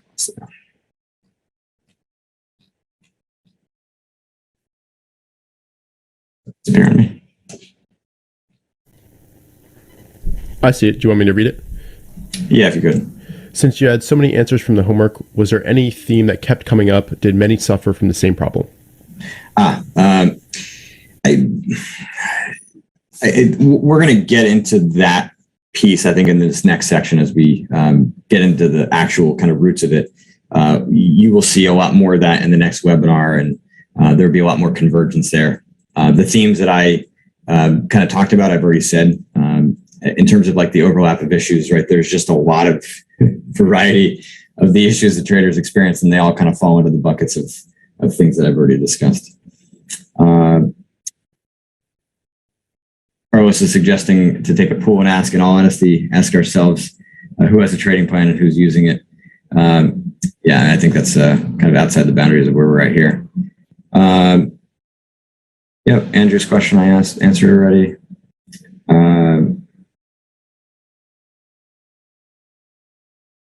Ron or Karen, is there a healthy level of fear? I feel that if I have any fear, I just close the position, which may or may not be the right decision. Yes, there is a healthy level of fear, provided that you can, know that that's, intuitive and a distinction like that. If you're closing the position out of some flaws or biases or some accumulated emotion, right, or some weaknesses in your trading strategy, well, that's a different deal. And that's why it's important to begin to kind of tease out, right, what fear looks like when it's just intuitive versus what fear looks like when it actually is based off of something else that's excessive and may not be the right decision. Asking, do you think it's good to make a map for your swing trading or one for your day trading, or the problems are a mixture of the two?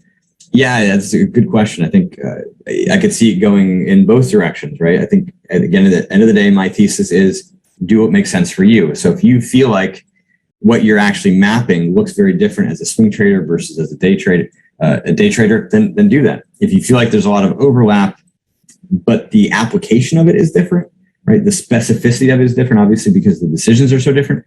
Then maybe you just have like kind of that the emotional stuff is the same, but then the technical changes, the changes in your decision making, they become different. So I guess I'm changing my initial answer and saying yes, do two different ones, so that you're at least able to tease out the technical differences between those two.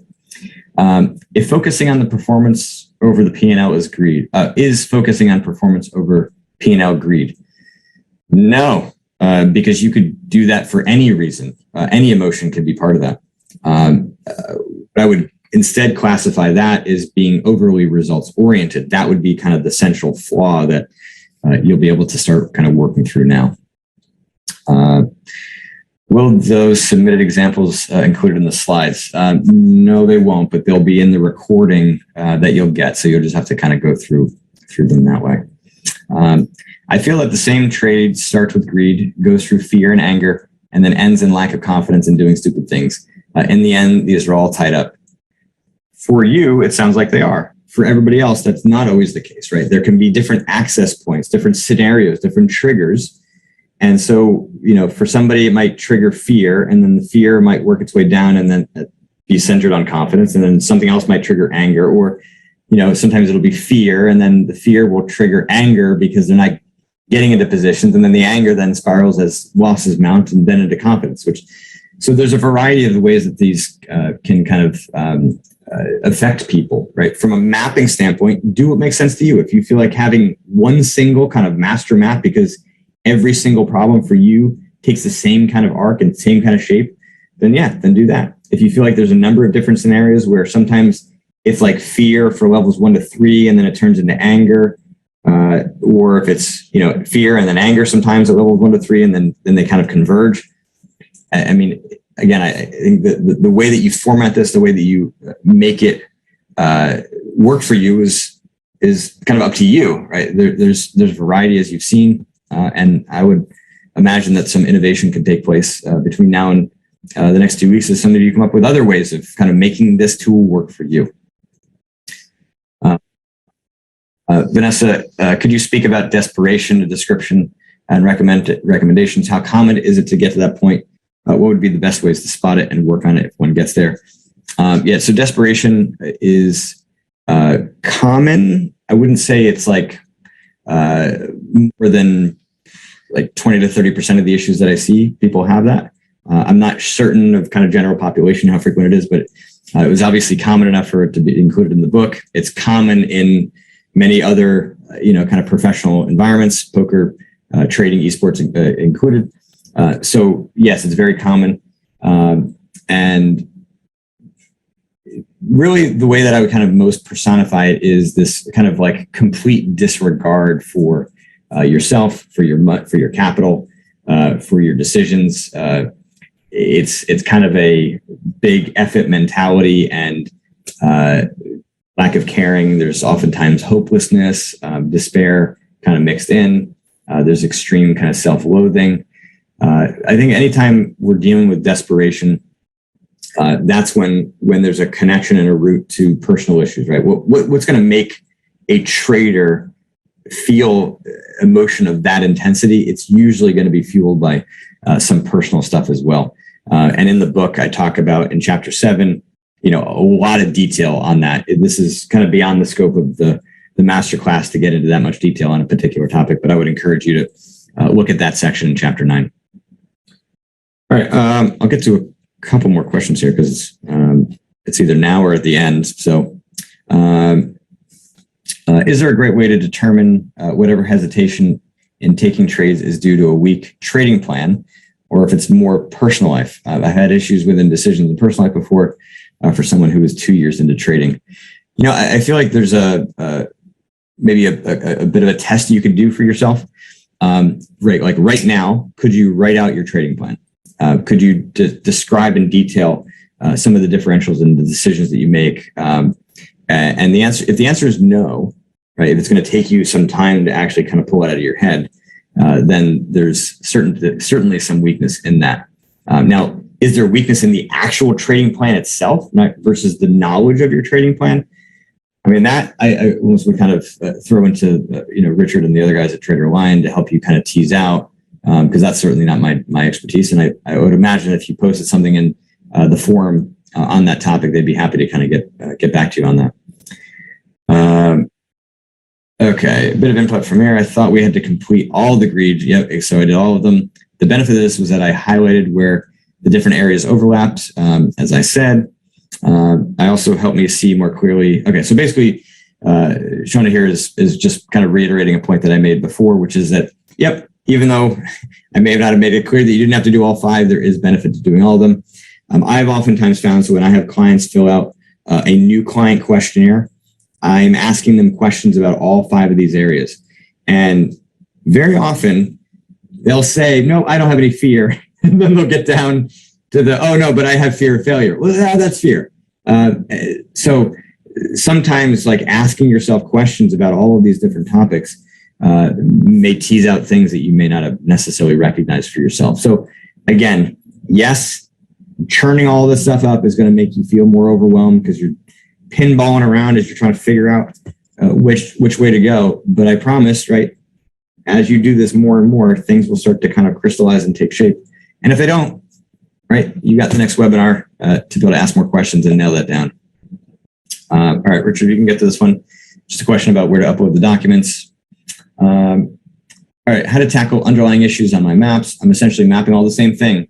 Under confidence, my ability to premature entries. Okay, so this is exactly what we're going to get into next, right? If you're seeing these repetitive themes, right, this is the stuff that we want to be teasing out in this next section, and I'm going to give you an idea and a tool to do just that. Can I use data collection for when I'm trading at my best? Heck yeah. Heck yeah. I mean, it's, again, not something that I was emphasizing, right? Because we're more focused on correcting your mistakes. But yeah, sometimes it is actually better to be more aspirational and focus on things that you're doing well to make that happen more often. So yeah, great idea. What is your opinion on positive punishment? I mean, I'm guessing you're looking for like positive reinforcement, right? Not you, like, I'm not necessarily sure what positive punishment means, but positive reinforcement, it can be helpful to reinforce things that you're doing. But for me, I think it's just more about feedback, right? Actually focus on maybe like this previous question was, right? Focus on the things you're doing well and give yourself some encouragement and some reinforcement for it. Yes, it's going to help that to happen more often, but it's not going to create guarantees, okay, right? Because issues easily could come up like overconfidence in that process. All right, Jared, will you please advise if we can map each and everything comes to our minds second by second? You can, but you're going to drive yourself crazy. I would really try to focus on the instances where there are problems that are happening. If you try to map a record of your entire day as if you're, a stenographer, just jotting down everything that comes to mind, I mean, I have a hard time believing that's just not going to be overwhelming, because at some point you're just going to be thinking about the fact that you're thinking. It reminds me of a Dr. Seuss story where it's too long to describe. All right. What's the best way to deal with boredom when the price is not moving per your trading plan? So that's a bit more kind of advice driven. I'll kind of punt for that later. All right. We actually got through all the questions. So we'll be in good shape then as we finish up. Let me just see if there's anything else in the chat here. All right, perfect. So let's get to the next section here. Firmly nailed down as getting to the root of your problem. This is step 2 of the system, right? So we've firmly covered step 1. All right, and I hope that the discussion has given you a bit more confidence that in the next few weeks, you can develop a solid map of your own pattern, right? Those of you that don't already have one, which I think is most of you. So in the next 2 weeks from now, I will be reviewing more of your maps, right? So be sure to keep working on yours. You can send me data collection worksheets. You can send me revised maps. I have begun creating folders for each of those people that have submitted materials to me. And so those folders are going to get added as you add more data or send more of your tools to me. And then those of you that have not yet, you're going to get your own folder and we'll start building it out. But like I said at the outset, I want to start, being able to kind of help you in the trenches, and having more materials organized will kind of help doing that. So regardless of where you are in your data collection or mapping process, you can attempt this next step. Okay. Do not think, right, that you have to wait until you have a completed map to do this.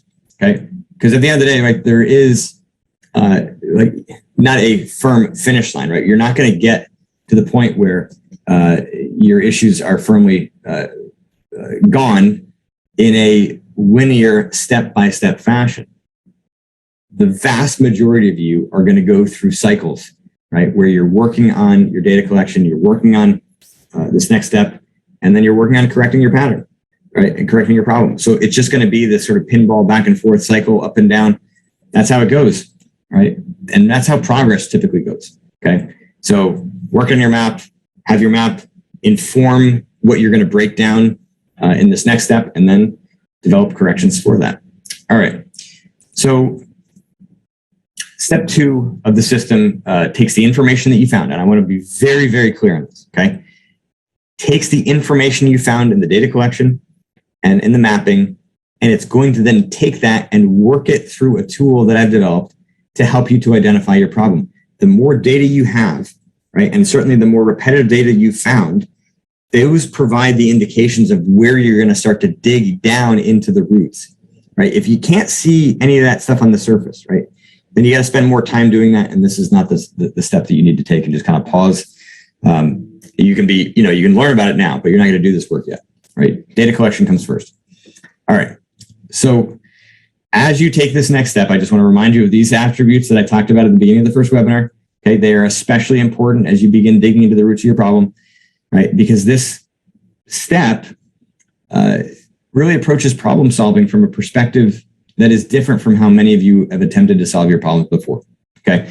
So the open-mindedness and the willingness to step out of your comfort zone are really, really important. So if you can push yourself to bring these attributes, I promise that it will open up layers of insight, new ideas that will make all the difference, right? Some of you will be surprised at how much information has just been locked away in your brain, just waiting to get plucked out because you haven't accessed it. You've been thinking about the problem in the wrong way. And so you haven't actually kind of turned in the right direction to be like, oh, okay, that actually makes some sense. And this is something that happens to my clients regularly. So I know that it can be hard to be curious and open-minded, right? But I would take curious and open-minded. I know it can be hard to be curious and open-minded when you're overwhelmed and confused, okay? But you don't want to be blind to the problem, and you don't want to be stuck. So just keep working through it. All right. So when we look at conventional approaches to problem solving, I always want to give you some perspective first. What we're trying to avoid is this, okay? You've got this angry looking weed, right? Personified by all the problems that you are seeing, all the things that you're mapping. And then this flower that is representing the correction. And the way that many people look at problem solving is that these two suckers are going to go to battle, right? And the reason you're here is because the weed keeps winning. And why does it keep winning? Well, because it is fueled by intense emotion. It's not a fair game. Fire doesn't have a chance. It has a chance in some instances, which is why you think that this is actually the right way to do it. And so many of you just kind of keep planting more flowers in your garden, trying to hope that that's going to squeeze out all the weeds, but the weeds are going to keep growing. And again, like the flowers could be staying calm, accepting losses are part of this game, sitting on your hands. Like, the things that you kind of know are correct, but are not actually solving and getting rid of the weeds. And so you just end up with a garden with a lot of flowers surrounded by a lot of weeds. This is typical. This is how, most people end up trying to solve their mental game problems. You see the problem, and you jump straight to the correction, right? And that's not what we're trying to do here, right? This is why your attempts to fix your greed, your FOMO, your anger, right? You're just not getting rid of the weeds, right? So weeds are invasive. This is what we need to do, right? We need to dig down to the roots of the issue and understand what's actually causing those problems. And once you understand why the problems are occurring, then you'll have a chance to actually be able to describe it, to solve it. I just want to kind of cover this briefly because some of you are kind of stuck in this mode of controlling emotions. I talked about it in the first webinar, right? And I talked about how in the moment it comes at a cost, right? We go back to that pie chart, right? Where portions of your kind of mental capacity, part of that frontal lobe, the prefrontal cortex is being used to control your emotions. And that comes at a cost because it prevents you from making the best decisions that you possibly can, right? Consumes mental resources. But that's what happens in the moment. What happens over long periods of time when you are relying on emotional control as your solution to your problems, right? Well, this is some examples of what can happen, right? Your potential is limited. You become less adaptive, right? Kind of still thinking in old ways, make the same mistake over and over again. That can be hard to be stopped. Your development slows or even plateaus. You always have to kind of be positive and block out negative thoughts. Performance has excessive highs and lows. You get too flat. You burn out more easily and more often. So I'm kind of throwing this in here, right, as a point of motivation. Right? I want you to work towards digging to the roots of your problem so that you can make these kind of ancillary issues also go away too. Because at the end of the day, we want you working more towards, your ultimate potential as a trader. All All right. Maybe just to kind of throw another analogy your way. In essence, a lot of you have been walking around with a rock in your shoe. Rock in this case would be personified by the weed, right? The problem. And you found ways to make it comfortable. So at times you can run and you can walk without pain, but you still have a freaking rock in your shoe and it's still causing pain.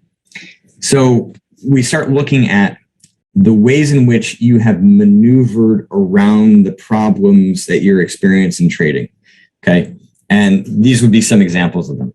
Okay. Not taking profit before your target or moving a stop to break even. And then let me point out, right, this can be part of your trading plan. Okay. But if it's not part of your trading plan and it's instead something that you're using to avoid, let's say, the pain of losing, right, a position that was in profit and then stops you out, right? We're talking about ways in which you are managing around the emotion, right? So taking profit before it hits your target could be a way of dealing with fear or dealing with anger. Okay? That's what I'm talking about. Not trading during highly volatile periods, maybe to protect yourself from confidence issues or from some fear. Having overly strict risk limits with your broker or frequently forgetting basic risk management, right? Which could have, some overconfidence tinged into it. Turning off your monitors or walking away from an active trade, right? You can't handle the pressure of just watching the price movement. You're just be so kind of focused on it and P&L, and you're going to end up kind of tinkering with it. Blowing off steam by drinking or even using exercise or meditation. Again, not the worst things in the world, but there are ways that you're maneuvering around the emotion, which in the short term is fine, but in the long run is not optimal. Okay, so again, I'm not saying any of these are bad, and I'm also not saying that you should stop doing them right now. Okay, they're helpful, right? They're ways of protecting you, and understanding the ways that you protect yourself, I think is important. So I've given you some common examples. Now I want you to think about some for yourself. Okay, this is not a test. We're going to time it just to put a time limit on it. But take a few minutes. Go to page 15 in your workbook. You'll see a space where you can write them down. And you write them down wherever you want. Okay, but just take a few minutes and just think about the ways that you are managing your problems. Right, ways that you protect yourself from experiencing intense emotions, or from those emotions even intensifying further. So I'll give you 90 seconds. And then, when you're done, maybe just post in the chat some of the ones that you found. And we can kind of get some good examples going here. And my guess is some of the ones that you experience will be either helpful to others or be fairly common. So we'll start the clock now. Okay. Yeah. Shut down, withdraw, exiting early, moving stop to break even too fast, replaying the day and seeing what happened. Just closing all positions to avoid extreme emotions. Boredom, just stop watching the markets. So I think that would probably be more of an example of boredom. So I think the question would be like, how do you maybe deal with the boredom in a way that's a bit suboptimal? Do you end up, opening up YouTube or Twitter and, kind of getting lost in something else? A lot of you are describing some of the tools that we've been talking about here as ways of dealing with it. So like I said, there are healthy ways to deal with your emotions. And again, I'm not trying to say to stop doing this stuff. I'm not saying that they're bad, right? That's not even what they get, but like, I want you to think about some of these things, just make them another point of awareness, right? If you want to add it as a separate even category in your data collection, you could do that too. But part of the reason I'm suggesting this here is because, well, actually, one of the reasons I'm saying, framing this right, just to give you one more analogy, is like, it's kind of like a cast on a broken leg. Right? If your leg is actually broken, you need a cast so your bones can heal properly. Right? So these are correct ways of managing things that, are important to actually keep your proverbial shit together longer. Right? And so we don't want to just rip them all off and have you bleeding out, have your bones just kind of walking around, you're just walking around on a broken leg. Right? That's not optimal. But the reason I'm mentioning this here is because for some of you, it may be helpful to take the cast off. right? So if you're having difficulty mapping your pattern and finding the data that you ultimately want to be, using in this section as we start to break down your problem, these things can almost be like an invisible force kind of preventing you from really understanding what's happening, right? And so for some of you, it's going to be important to take the cast off and get kind of a closer look at the injury because it's not actually healing properly. And you're not protecting yourself in the right way. So you really need the data for this step. And if you're protecting yourself too much, let's say from the pain of losing a position, right, or holding on to something until it hits a target, and then, it just, holding on to something ideally until it hits a target, but you end up jumping out too early, right? What are you actually protecting, right? That's the thing you've got to discover, because that's ultimately what needs to get broken down in this next step. So yes, there is risk, right? So like if you're going to kind of do an experiment here where you remove some of these things, or you're just going to actually take the hit, experience the emotional pain, see what comes out, make sure that you're taking steps to protect your protect your actual capital. We want the emotional capital to be exposed without your actual capital being at risk here too. But go slow with this. You don't have to do it all at once, and you don't even have to do it yet, right? I'm not pushing you to do it. It might take you a couple months until you feel comfortable to do it. That's fine. But I want to call it out as a thing that if you're having trouble in this next step, right, this could be a reason. Okay.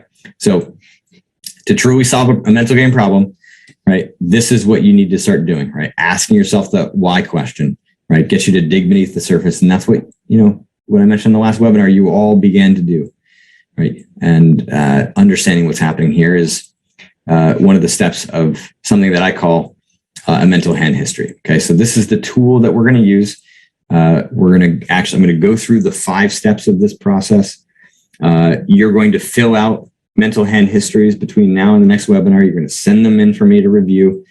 Okay. Don't get hung up in the name mental hand history. It just comes from my poker days when I was trying to encourage poker players to work on their mental game in the exact same way as their technical game. I see the question come in. What does the mental hand history mean as a non-native speaker?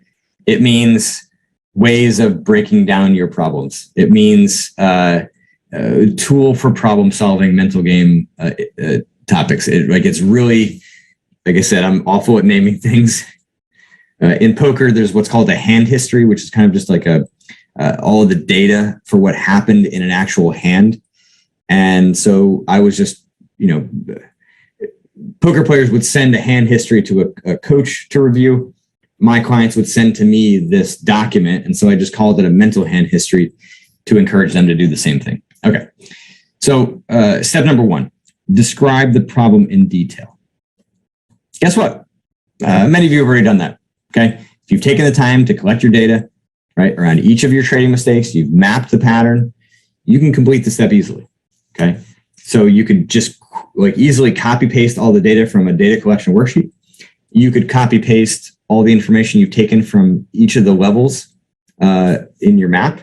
And I say each of, I mean, if you're going to do it each of, it needs to be each individually, and you're going to complete a mental hand history for each one individually, right? So level 3 on your anger scale, right, becomes step 1 here. Anger level 7 becomes step 1 on a separate mental hand history, right? So you're talking about doing 2 different ones, right? And this was a suggestion that actually came from a client. I thought it was just actually very simple and brilliant. Typically when I worked with clients, it was like all this stuff is kind of just mixed in together. But as the mapping process became a bigger part of my coaching, it's like, there's something different that's happening at levels 1, 2, 3. And so I needed a separate mental hand history for that versus what was happening at level 5 to 7, right? Because we're just targeting different parts of the overall root system to this problem. And that's ultimately what many of you may need to do, right? To do multiple mental hand histories to really kind of map the full scope of the roots of the system. I don't want to confuse the points here. So I'll remove the word map there, right? To understand the full scope of the problem, right? To understand what all the roots are. Some of them are going to be more surface-based, right? We just look at this picture, right? Some of the roots are close to the surface. Some of the roots are deeper. They're going to take longer to figure out, right? Some of you have far less complexity, right? They are more like a weed where there's just only a couple. It'd be easier for you to solve. Some of you have complexity like this. Some of you will dive in and you'll find all the performance-based things that exist just in trading, and then you'll find some things that are actually maybe personal. You're not going to find that now, but the point is, right, that as you're digging down into understanding the scope of this, you might need to do multiple mental hand histories, and that's very common. Okay, step number 2, explain why it makes sense that you have this problem, or why you think this way, feel, or react this way. Now, this is that why question. Why do you have this problem? You've taken from the data collection, the map, thrown into step number 1. What's the problem that's happening? What are the mistakes you're making? Why does it make sense that they're happening? Now, this step can be very counterintuitive to some of you because it feels like what's happening is illogical or irrational. But that is only true because you do not yet have the logic or reason for why it's happening. Now, let's look at step 3 here. Explain why that logic is flawed. We know that there's something wrong with your logic, but having that reaction and having it be reasonable in some way is not irrational or illogical. And I'll give a couple examples here in a minute, and you'll get to kind of understand more of what we're talking about here. Okay. So we get to step 3 here. Wait, what's the flaw? This is kind of firmly in the category of the performance flaws, maybe some accumulated emotion, but really we're looking at the performance flaws, or that level 3 of what emotions signal. Of course, level 2, level 4, 5, or 6 can be part of this as well. But from my standpoint, the majority of the information you're going to find is going to be in that performance flaws category. And I've done you all a favor because in your task book booklet on page, let's see where it is. Sorry, one sec. On page 12, I've given you a decent sized list of common performance flaws, biases, illusions, right? And so they're there.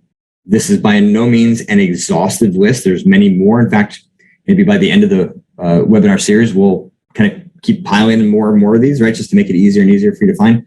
I have also recorded a 17-minute video that is in the course where I describe more of the details on each one of these performance flaws. I did not want to spend more time in the webinar series, right? Like we only have so much time in here. I'd say there's just so much material. So when you get to that step and you want to have more kind of advice, and of course, if you've got the mental game of trading, right? The mental game of trading, right? Chapters 4 through 8, right? Is really designed to help you understand how to complete the mental hand history, right? What is the problems that you're experiencing, and giving you a lot of details of the ways that many traders might experience them. And so this step is hard for many of you. If we're dealing with more of the surface-based issues, it's going to be easier. The deeper ones are going to get harder. Just do your best. Send in what you got. Again, probably like the maps. If you work hard at it, you're probably doing a better job than you're going to give yourself credit for. And if I were to describe where my skill set is the largest compared with my clients and probably all of you, it's right here. Okay? I've been studying this stuff for 20 years now, and really trying to understand the roots of issues. And so, my ability to kind of problem solve this is pretty high. And I think we'll have a little bit of fun in the next webinar as we actually kind of work through these and give lots of go through lots of examples, kind of pouring through it, and it will really help you to understand it. So again, you may feel overwhelmed here, and that's fine. We're going to take overwhelmed over not doing it. All right. So step 4 is this is the coming up with a correction to that flawed logic. Okay. So on the surface, you've got the problem. Let's call it FOMO. You dig down to understand why that is occurring, and you figure out what the flaw is. Your correction is going into the roots of the issue, right? It's not FOMO. Here's the correction of FOMO, right? In the ways we were managing it earlier. It's why is this occurring and what's flawed? And then the correction is the logic that actually is designed to correct or upgrade your perspective in those moments. That's what we're trying to figure out how to create. Okay. So the logic here is not a procedural correction. This is not, oh, okay, this is the problem happening. This is what I ought to do. This is, what is the flaw? What is the bias? What is the illusion? What is the wish that really is at the heart of what is producing the surface level reactions? And you come up with a correction to that. Okay. The fifth step is to explain why that correction is correct. And this is a bit of a bonus, but what I found is that it just is helpful in kind of more firmly, intensifying the correction, right? Making it more potent so that it's going to have more of an effect, and that will have more meaning to us as we get into the correction in the next section. All right. So let's go through a couple examples so you know more of what I'm describing. Okay. Here's the problem. Aware that I'm not being aggressive from the right levels, but when I tell myself to be more aggressive, it comes out in the wrong way, and I will try to force something in the opening range. Why does that make sense? Feels like I'm trying to prove something to myself, that in volatile markets, I can get a trade on in the opening range. This would mean that I'm capable of executing on the methodology to the full extent possible. Seems reasonable, right? But it's flawed. Right? Why is it flawed? Because you're making it about yourself and not about the market. You're putting the opening range on a pedestal. It is not the be all end all. Okay, so what's the correction? Take what the market gives you, not what you want it to be. Okay, I mean, pretty surface based, right? This is not a very complicated problem, right? Some of you may, have things like this that you're already using in your mind, and that's cool, right? But we're using that logic ultimately to correct the flaw. Why does that correction? Putting pressure on myself to find something in the opening range blinds me from actually seeing an opportunity. I can find these opportunities, but not when I blind myself. All right, here's another example. I lose confidence in a drawdown, start to think that I suck and that I'm never going to regain the profitability that I had years ago. I start thinking about my future options and what other job I can get, and it makes me feel even worse. There's nothing else I want to do. I effing love trading, which is cool.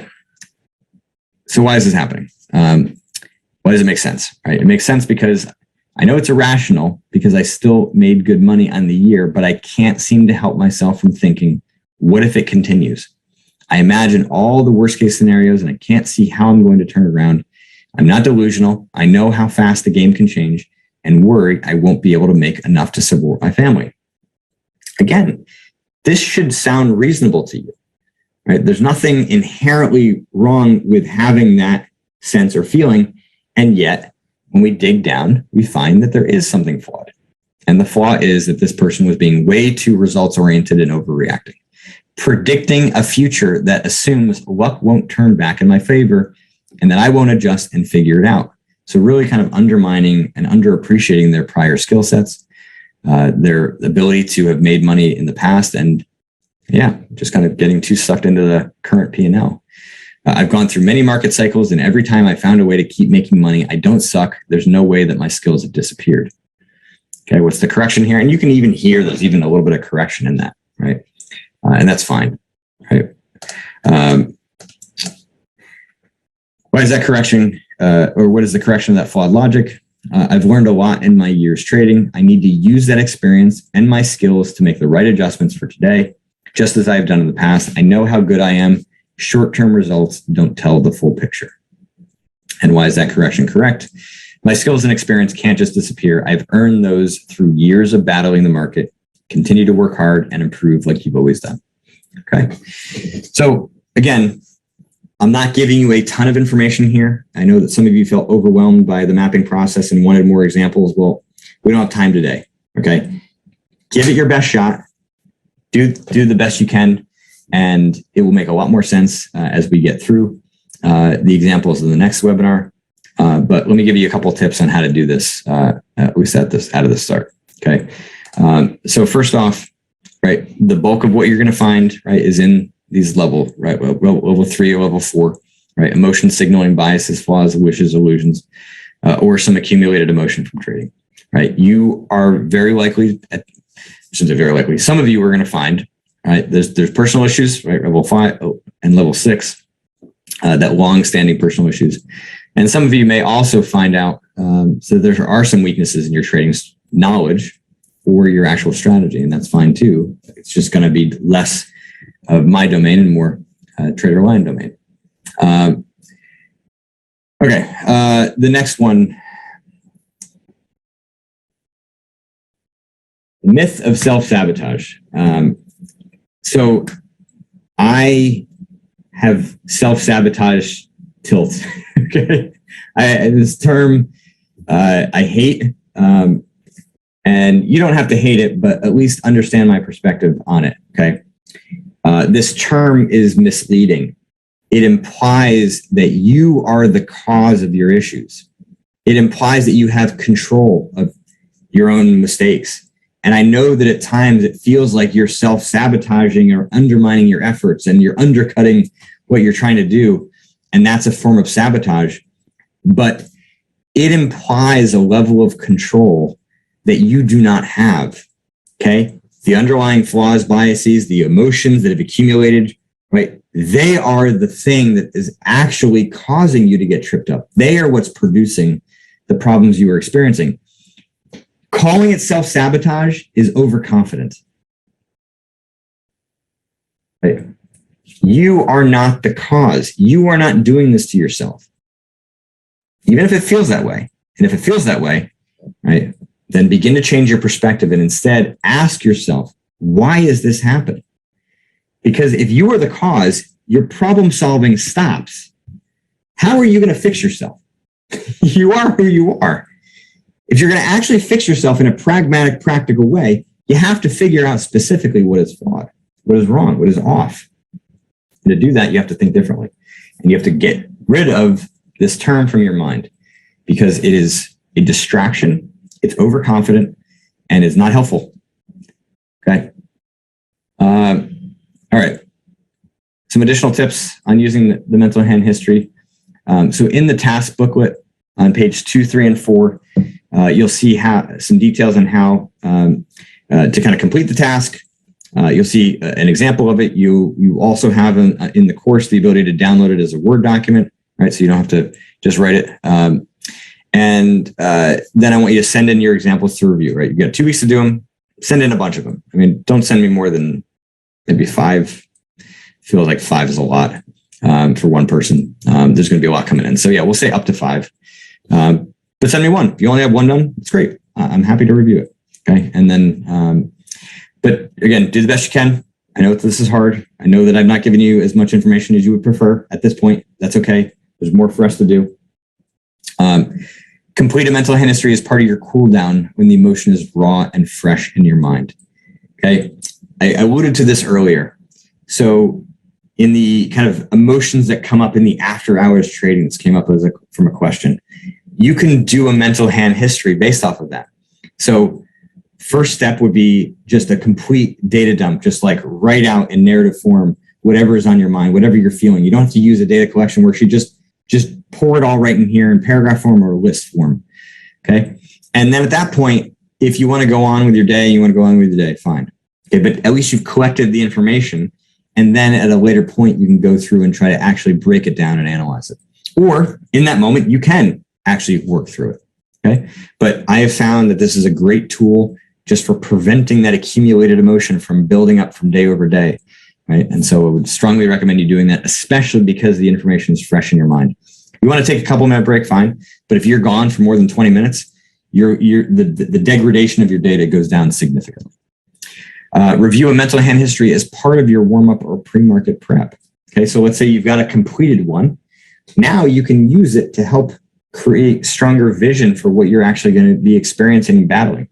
Okay, and so as we get into the next step, that can be useful. And especially as we get into the refinements, right, the iteration process, having all that data more clear in your mind can be helpful as well.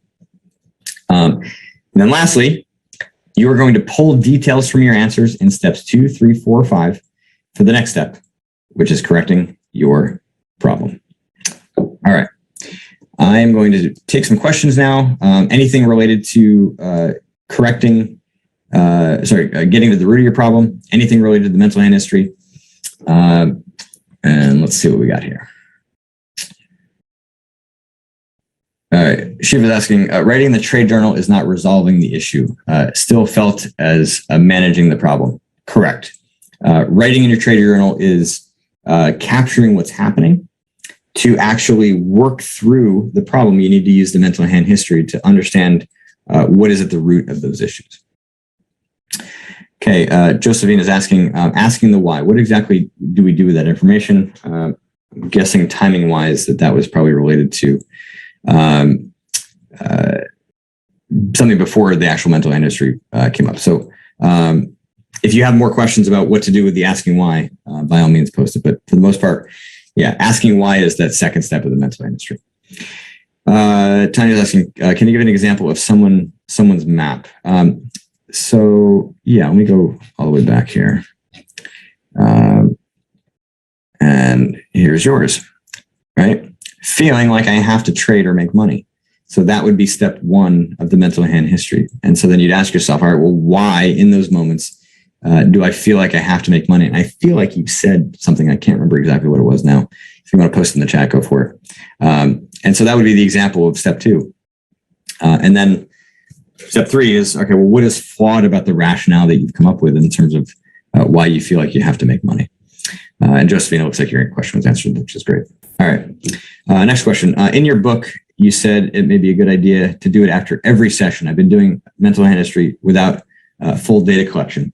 That's fine. I mean, if you're doing step one, you are collecting data, right? So again, there's overlap between these things. They all fit together. So don't worry if you've been doing this mental hand history without doing the data collection. So the mental hand history comes after the data collection is appropriately collected only? No, right? That's the whole point here, right? You can do exactly what you did. Whatever, because the point is, right, the data collection is really just externalizing, putting on paper what you already had in your head, or grabbing information that may be new. But if you've been able to do a mental hand history without answering without doing the data collection in the way I've described, well, then you have been collecting data, you just didn't realize it. All right, those look like all the questions. So let's move on to correcting your problem. I went too far. Sneak preview. All right. So correcting your problem. Let me just move this out of the way so I can see here. Okay. So you've got a good map now. You've got an idea of how to actually get to the root of your problem. So now we want to talk about how to actually correct those flaws and biases and illusions that are really generally what you're going to have to be correcting. So I do understand that I'm giving you a lot, right? And as I said, I'm purposefully just dumping it all on you so that we have plenty of time to actually develop a complete strategy and just kind of bumble and find our way to something that will be really, really solid by the time the webinar series is concluded. Okay. So the steps to correcting your problem, I'm going to explain 4 steps. And they need to be described in some detail. But once you get the hang of this, you're going to be able to do these entire steps like within seconds. Okay. It just takes some training. It just takes a little bit of time. Okay. So step number 1, recognizing that your problems have been triggered.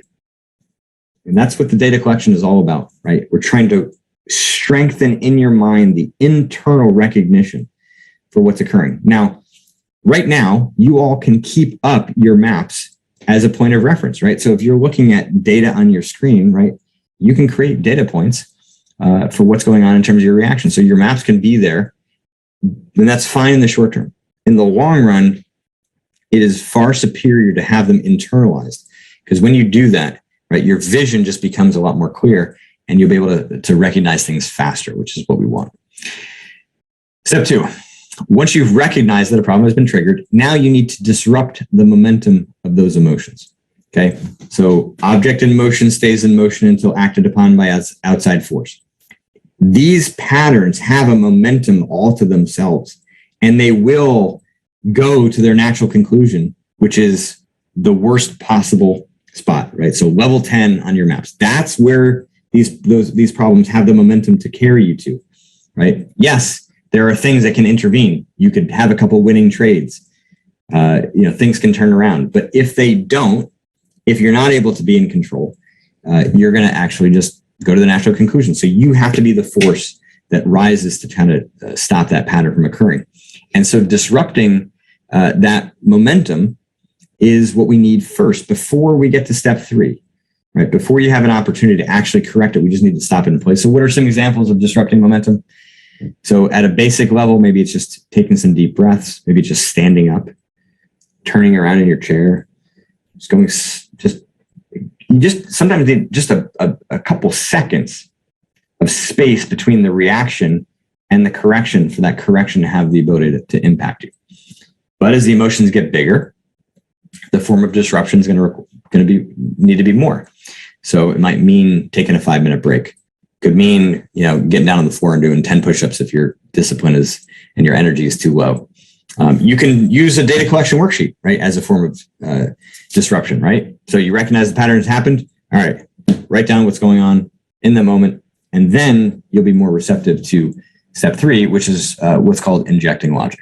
Okay, so injecting logic is just my term for thinking, but it's more complicated than thinking, because thinking we typically are reacting to. Injecting logic is more like a tool, right? That you're training, that you're refining. So it's actually writing out a phrase or a piece of logic, pulling out from the mental hand history, right? An idea that you can be injecting with. Oh, it's like my blackout curtain was not really happy and kind of injecting itself into the moment. Anyway, so you're trying to inject that logic into the moment, right, as a way of changing your emotional reaction. That's what we're aiming for here. So you have to write it down. You have to study it. And by studying it and internalizing it, it becomes stronger and stronger in your mind. Step number 4, using a strategic reminder. So first 3 steps are all about stabilizing yourself emotionally. Once you get yourself stabilized emotionally, it does not mean that you're necessarily going to be thinking reasonably or rationally from a trading sense, right? So the changes in your decision making, the changes in your perception of the market or opportunities or your positions, right? All of that is still kind of at risk of not being as accurate as we want. And so the strategic reminder basically forces you to write down either, let's say, your most common mistakes, things you want to be avoiding in those moments. It could be writing out your decision-making process. It could be reinforcing the protocols with which you make decisions and make decisions in an optimal sense. Basically, write out what you need to make a better decision in those moments, right? What do you need to be reminded of strategically from a trading sense? Okay, and that's what you're trying to write down. So let's just kind of look at how this all pulls together. Because in my mind, this analogy helps to kind of bring it all together. And I think Nick made me wearing suspenders. I don't usually wear suspenders or overalls when I'm chopping down a tree, although I don't usually chop down trees. So anyway, all right. So the tree represents your problem, okay? And the problem for some of you is small, right? For some of you, it's a sequoia. That's going to take some time, but it doesn't matter, right? Big or small, you don't even know how big it is until you start chopping. Fine. Scale of the problem. Now, the axe represents the injecting logic statement and the strategic reminder. Okay. Right now, you have ideas in your mind, I promise you, that could help right now, but they're not trained. They have not been weaponized in a sense. They have not been sharpened, right? So when you go to swing at that tree and try to chop out some of the reaction, it just dings right off, right? There's nothing that actually penetrates that outer layer. So sharpening the tool, sharpening your injecting logic, sharpening your strategic reminder is how you're going to actually start to make an impact. But only if you're strong enough to use it. Okay. So the mental strength component here, right? And this is where we throw a reminder in here. The mental strength component is really important. How strongly connected are you to those injecting logic statements, right? You could have the perfect phrase, right? But if you're not strong enough, it's not clear enough in your mind, it's not going to actually be able to take aim at those emotional reactions and start to chip away at it. Okay. So let's do a task here. And I want you all to turn to page 27 in your workbook. There's space for you to do this. Okay. So all of you right now have thoughts that help you, right? You have thoughts that you spontaneously think of, and they actually can make an impact, but you're not strongly connected enough to them. Okay. This is going to be a time test. You've got 1 minute. I want you to write down your answers, and Richard, tell us when where to go. Yep, you guys can start. And time. Okay. Let's do a quick poll. What do you think of your answers? Excellent, decent, meh, got nothing? Let's see what we got here. And I love that people are posting their examples of things that help them. Some good ones in here. Mm-hmm. Right, focus on the process. Future is the time you wish you were doing what you aren't doing now. Trading is a serious business, not a hobby. Have patience. There will be more opportunities. Trade the plan. Have a clear plan. Trade based on data. All good stuff, right? Question is, how strongly connected are you to it? Aha. 11% of you. Excellent. Right? That number needs to be 100%. Right? That's what we're aiming for with this step. So, those of you that were in the decent to got nothing stage, spend more time thinking about these, right? Because I promise you, if you do that today, throughout the weekend, before the next time you trade, and you test yourself on it, right? Go flashcards or just straight recall. When you experience some of the problems that you've already begun mapping, have these thoughts available to you, right? Now, they may not be strong enough yet, right? They're not creating that sharp axe that we want. But if they're strong in your mind and you can use them to kind of beat back the reaction, you're beginning to work the process and learn the procedure. And that there's some skill to that, right? So you can go through the correcting your problem process, right now, right? It's a real-time process, and you can do it anytime. This is not just for, when you're trading, right? If you have after hours emotions also, right? You can beat back those emotions as well then and prevent the accumulation from occurring. But, right, the mental hand history, yes, is going to make your axe a lot sharper because it's going to really identify what those flaws are and provide logic that is going to really sharpen that blade so you can cut through your issues a lot more precisely, right? But you still need to be strong. You still need to have those things strong in your mind. All right. So now this is a new document.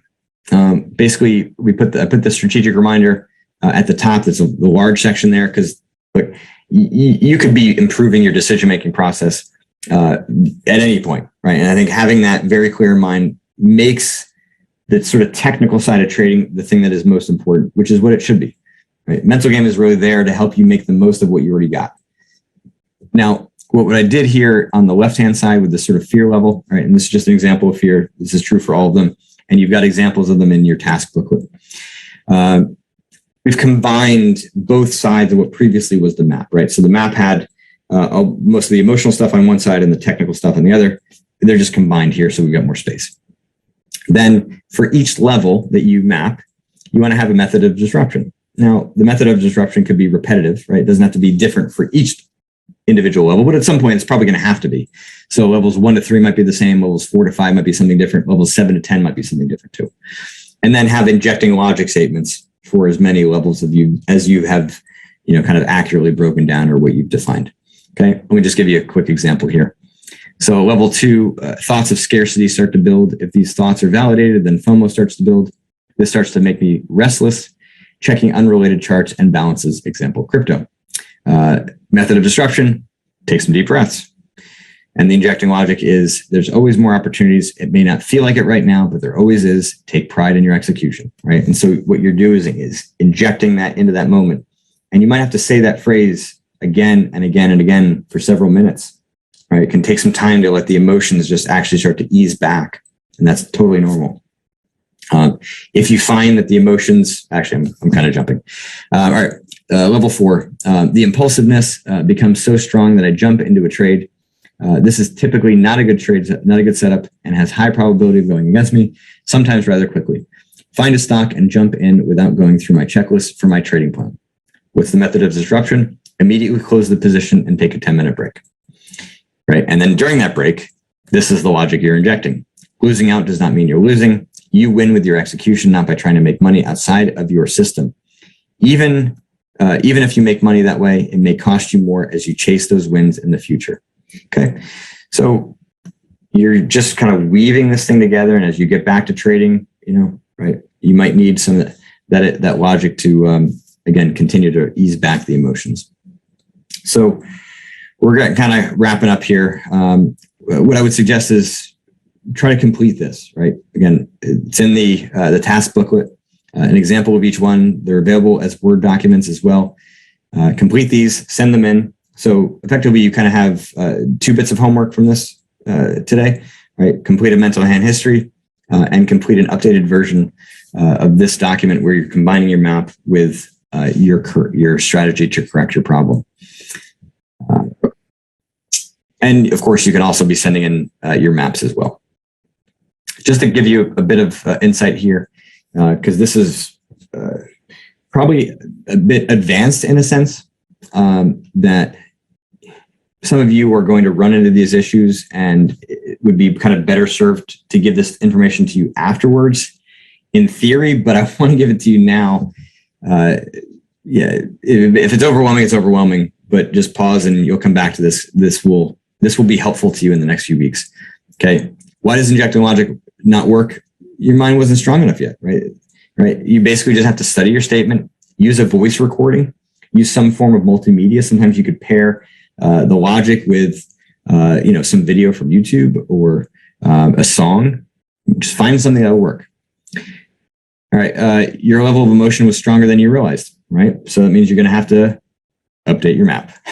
Okay. What you thought was level 5 turned out was level 7. What you thought was level 7 turned out to be level 10, right? So make sure that you're clearly understanding what you're capable of at that moment, because if the injecting logic could be correct, but if your mind is too compromised, it's not going to work. It's going to be something that you need to do outside of the sort of intensity of trading. Your statement wasn't potent enough. So revise your mental hand history. So again, like the statements that help you, that you just defined a few minutes ago, right? Their potency is limited at this point, right? Unless they are firmly actually correcting the roots of your issues. They're just you attempting to battle in a more precise way by getting stronger. But the blade is not sharp enough yet to actually make a dent in the root of the issue. That's what we're aiming for. Accumulated emotion flooded your mind. So you went from level 2 to level 8 like that. Okay, so what do? You complete a mental hand history on that old emotion. So when you have old emotion, what you can do differently in that step 2 of the mental hand history. So why does it make sense that you have this problem? Why are you thinking this way? Why are you reacting this way? You can kind of add in the additional question of, why am I still thinking about this? Why am I still holding on to this emotion? Why am I still in pain about these prior losses or these prior mistakes, whatever they may be? And then lastly, something new threw you off, right? So you've got a map that you think is pretty solid. You've got injecting logic for all that. And then it turns out something new pops up that you weren't prepared for, right? So basically just revise your map and complete a new mental hand history. All right. That is it for today. We're at 2.5 hours now. Let me just do a quick recap, even though I think I kind of just did that. All right. So again, step 1 of mapping your pattern, right? Review webinar 1 and my feedback from today. Continue to collect data and review and revise your map. Send in new maps and I will review them next time. Getting to the root of your problem, step 2, which we've just introduced, right? The idea, right, of managing and controlling your emotions is different than resolving it. We are trying to firmly eliminate these issues, okay? And so that is something that we will do in the next webinar. In eliminating your recurring problem, right, you need to identify the root cause and you got to complete a mental hand history to do that. Right, Amadeus, I see more examples of homework with mental hand histories and injecting logic would be helpful, and that will come in the next webinar as well. I will say, as we get to step 3 here in the injecting logic, right? So solving your problem, prepare your mind to battle your reactions. These patterns have a momentum that will continue until they stop. Task 3, your 3 tasks, right? Devise a strategy to correct your problem, review your strategy, and apply it again and again. In the task booklet, below the list of performance flaws and biases, I've also created a long list of examples of injecting logic and they're categorized under a bunch of different problems. So they're there. Again, this is not an exhaustive list, but it's just to give you some ideas of what could be there. So, all right. Lastly, what was your biggest takeaway from today? Improvements to your map, mental hand history, the myth of self-sabotage, strategy to correct your problem, something else. Post your answers in the chat, and I will get to your questions. And I see that there are a number still open. So let's see here. And Jared, before we get into the questions, do you want me to show off the forum as well? Yeah, that's right. Thanks, Richard. Yeah, if you could do that, would be great. Yeah, as we said earlier, a lot of great forum activity going on, and I want to keep that up because I think it's a place that could be helpful for a lot of people. Absolutely. Let me go ahead and share my screen here. All right, so this is the Traderline homepage. Just starting from the top, you want to go to traderline.com, and you'll be met with this page. Go up and log in if you're not already logged in. And then what you want to do to reach the TL University in general is click Dashboard, and that will bring you to this page right here, which will load. And you want to basically choose University Dashboards. Once you're here, you'll be redirected to this page, which is the main dashboard for TL University. And to access the actual course, you would go down here, click Trading Psychology Masterclass. And to get to the forums, what you want to do is either click this icon right here, or you can click this here on the left-hand sidebar. Once you're here, you can see all the discussions currently going on all the different forums. And to get specifically to the Trading Psychology Masterclass, you want to click this link here, and I'll redirect you to one specifically for this masterclass. As Jared said, a lot of great discussion already going on, a lot of great questions as well. Keep them coming. And I think I saw that Craig in the chat actually posted his template from today, which is awesome. Great to see you guys are sharing resources. That's really the whole part of this, to build a community of like-minded traders all coming together to try to improve. And that's really our number one goal. And what you want to do, as I've shown before, to create a new discussion, ask a question, post a template, whatever you want to do, is click New Discussion, write out the title, basically write out the description, attach any basically documents you would like, and just click Post. And to go ahead and reply to something, say I want to reply to this here, you can basically go over here and click this blue button to reply.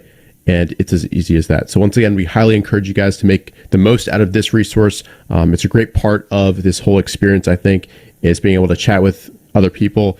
Going back to discussions, there's been a lot of really interesting commentary on, let's see, the big five signs, see some people talking about that. And also down here, way down here, there's introductions. A lot of people have been getting in touch with different people, and it's cool to see those types of relationships form. So that's pretty much it on the forum side of things, and also just highlighting your homework here. Like Jared said, there's two main tasks here.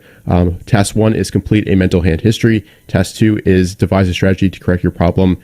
And we've got kind of workflows showing each of the tasks, how to upload it, and we've got the documents down here as well. And as Jared said, we'll have the Word documents available. I think we've already actually sent those out, but if not, you can go over to the course and download it, and that should be available to you. So Jared, anything to add on any of these points?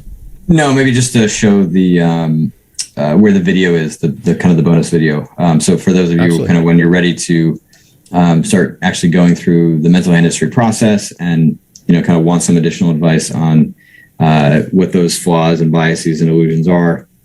Right. So in the task booklet, there are the examples, but if you want to see them kind of brought to life, the section in the course. So there's Richard showing the list there, at the bottom of the task booklet, and then in the course, there's the bonus video, finding your flaws, and there's me kind of rambling along, describing a lot of that for you. So there's a there's a lot more content we got to kind of go through. Obviously the mental game of trading. Well, not obviously, but it's a book that's 100,000 words long. So in a course like this, there's just no way that I could get to all the material. And so really, what I'm motivated by most is the materials, right? To really bring all that stuff to life. And so I think that's what this is all about. If you need additional resources, the book can help you, but I didn't want to kind of force you to kind of parse through the book to find all of it. So this video is me taking information from lots of different sections of the book and organizing it in a way that should make it a lot easier for you to work through yourself. Perfect. All right, good stuff there, Richard. So let me just kind of go through the remaining questions that are here. And I do want to call out a couple points that were in the chat that I thought was really cool. Benjamin saying that I realized that I need to have a mental system as well as a technical one. Yes, that is exactly what this is all about, right? It's there's a system to develop on this side of the coin, and that's really what we're trying to do here. And Sean mentioned that he can start to see how those pieces are actually starting to fit together, and how the benefits can be there in the long run. So yeah, look, I know that I'm throwing a lot at you, and I hope that you're going to start to feel like these pieces are beginning to fit together. So let me get to a few of the questions that are here. Comes from Amadeus. I thought mental hand history was supposed to use to address trading problems, like for example, pulling stops, exiting too early. So this actually is something that you actually can do, right? I think from the intent on my end was more for the mental hand history to use to break down the cause of those trading problems. But a lot of times those causes are emotional, right? They're mental, right? That's what we end up finding. But yeah, I'd say some of the more advanced traders that I've worked with, higher level ones, right? They use the mental hand history to kind of break down some underlying biases or flaws in the way that they're even seeing a potential opportunity, right? So it's a situation that you would ideally have some intuition on, but you're not really sure, and you end up making something that is clearly a mistake. You can use the mental hand history for that purpose too. If that feels too high level for you, it just means that you're not at that level as a trader yet. All right. She was asking, injecting logic can be process related, something like just watch the chart plus momentum rather than watching. No. So injecting logic is the phrase or statement that you're coming up with that directly corrects the underlying flaw in what's causing your emotional reactions, causing your trading mistakes. All right, Tanya's got a few things posted here. So let's see. When I feel emotional, I use tools to sense them and inject what I consider logic and don't feel they affect me. I am sure this will come throughout the course. Yeah. So right now, that what you're describing there is, you might be strong enough, right, to actually inject an idea into the moment, but the axe is not sharp, right? Because the logic that you're coming up with is not finely tuned. So again, I think a mental hand history is going to be, I think, really interesting for you, especially given our conversation. Trade go against me. I may say, may be frustrated, but I tell myself that's the name of the game. I don't let the frustration turn to anger. I seem to be able to bounce. I don't think you're in denial there. I think that you are able to stop it, but what you're not able to do is actually eliminate the problem, right? The frustration is just going to keep coming back again and again, maybe not the same day, but day over day, the same patterns occurring. We want that frustration gone, right? So you can stick like an empty glass under a leaky faucet, then what's going to happen, right? You can dump the water out. You put your hand over it so it stops. But the point is that the frustration is not gone. We want you to turn off that spigot so that the frustration stops leaking out of your mind. That's what we're aiming for here. Okay. All right. So what are we supposed to filling in the strategic reminder section? Why so much blank space in that section? Again, don't be overwhelmed by the amount of blank space. It's just a formatting thing, right? We could have chopped it in half. It would have been the same. Basically, you're just trying to describe the ideas that could help you make better decisions. And they're more from a trading standpoint. So it could be writing down the indicators that are really key for you that you may commonly ignore or forget. Like, so sometimes traders will have, 4 of their 5 criteria they'll look at, but then that 5th one they'll manipulate in their mind and they'll convince themselves that it's justified or that it doesn't matter. And so in that strategic reminder, you're emphasizing, make sure you look at X and don't do it and don't think about it in this way. Like, look out for some. So it's just information that is going to help you make better decisions, and whatever is there will be helpful. And I promise, as you see examples in the next webinar, you'll understand more of what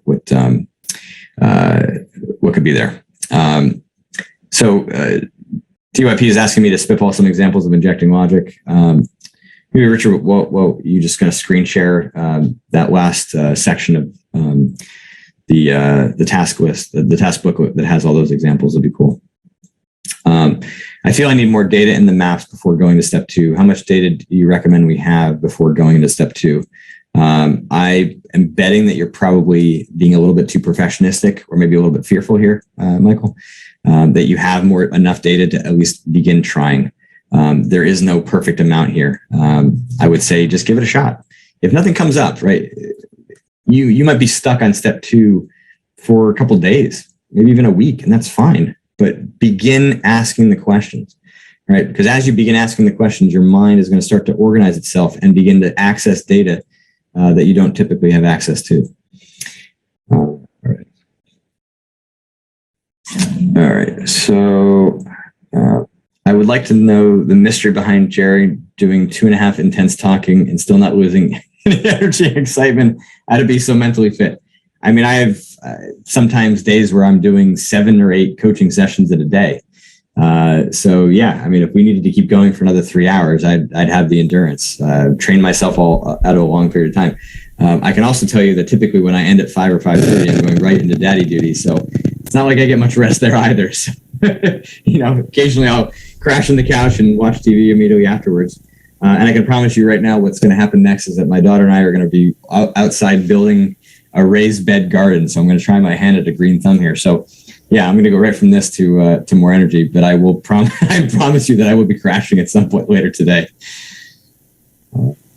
Richard, can you can you do the screen share Yes. on the injecting logic statements?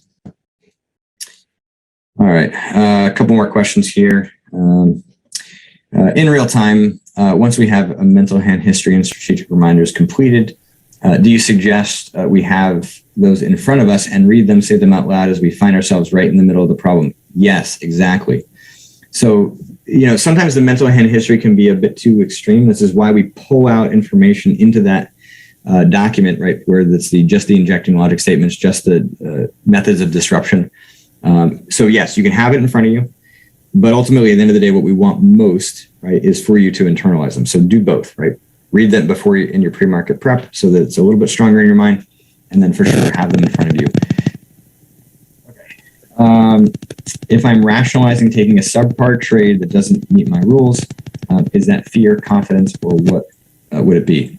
It's hard to know out of the gate. I think maybe we don't care right now. The pursuit of perfect may not be the right call here. Use whatever data you have around that. So specifically, what ways in which are you rationalizing it in your mind? How are you convincing yourselves, right? So that would be the thoughts that are present. We'll just say it's a mixture of fear and confidence. What other changes in your decision-making process are present, right? And take all of that information and then use that as step 1 of your mental hand history and begin, kind of breaking down the underlying cause for it. All right. Do injecting logic statements increase the potency with time or lose potency? Great question. Both. Okay. So increase potency with repetition, right? As you find the right one and train it better so it becomes stronger and more sharp. But then for some people, it can become a bit mundane and it can kind of lose a little bit of dull edge as it feels a little bit like you've been using it too much. And so in which case, at that point, you may just need to update it, even though it's going to still have a strong connection to the mental hand history. The refinements there are going to just help you to be more precise and keep that potency. Okay. Last question. Do you want both the mental hand history and strategy sheet uploaded? Yeah. So you'll have places for 3 things that can be uploaded, right? Data collection. Actually, there's 4 things. Data collection, updated maps, mental hand history, and that sort of new revised combined map plus your real-time strategy, which is right the strategic reminder plus the injecting logic and the method of disruption. So you've got 4 things you can upload. Send them all to me, and we'll get at it. All right, everybody. Yeah, thanks 2 so hours and much. 45 minutes. Not too bad. Not too bad. Not too bad. Thanks so much for all your interaction and chats. It was really great to also be able to talk with people live. I think that was a highlight for me specifically. So keep doing the work. Get us those submissions. And looking forward to number 3. And with that, enjoy the rest of your weekend and take care. Bye. Yeah. And I'll just say lastly, just saw a question about the deadline. Yes. try to get these to us by a week from Wednesday, right? So you got the next 10 days to work on this, and that'll give me a few days to review it. But by all means, if you've got updated ones that you want to send before then, but you can do that. There's no time limit. Just understand that, the more time you take, the better they're going to be. So yeah, thanks everybody. Great interaction. Happy that the interaction was impactful for all of you, and we'll see you in 2 weeks. Yeah, perfect. Take care, everybody.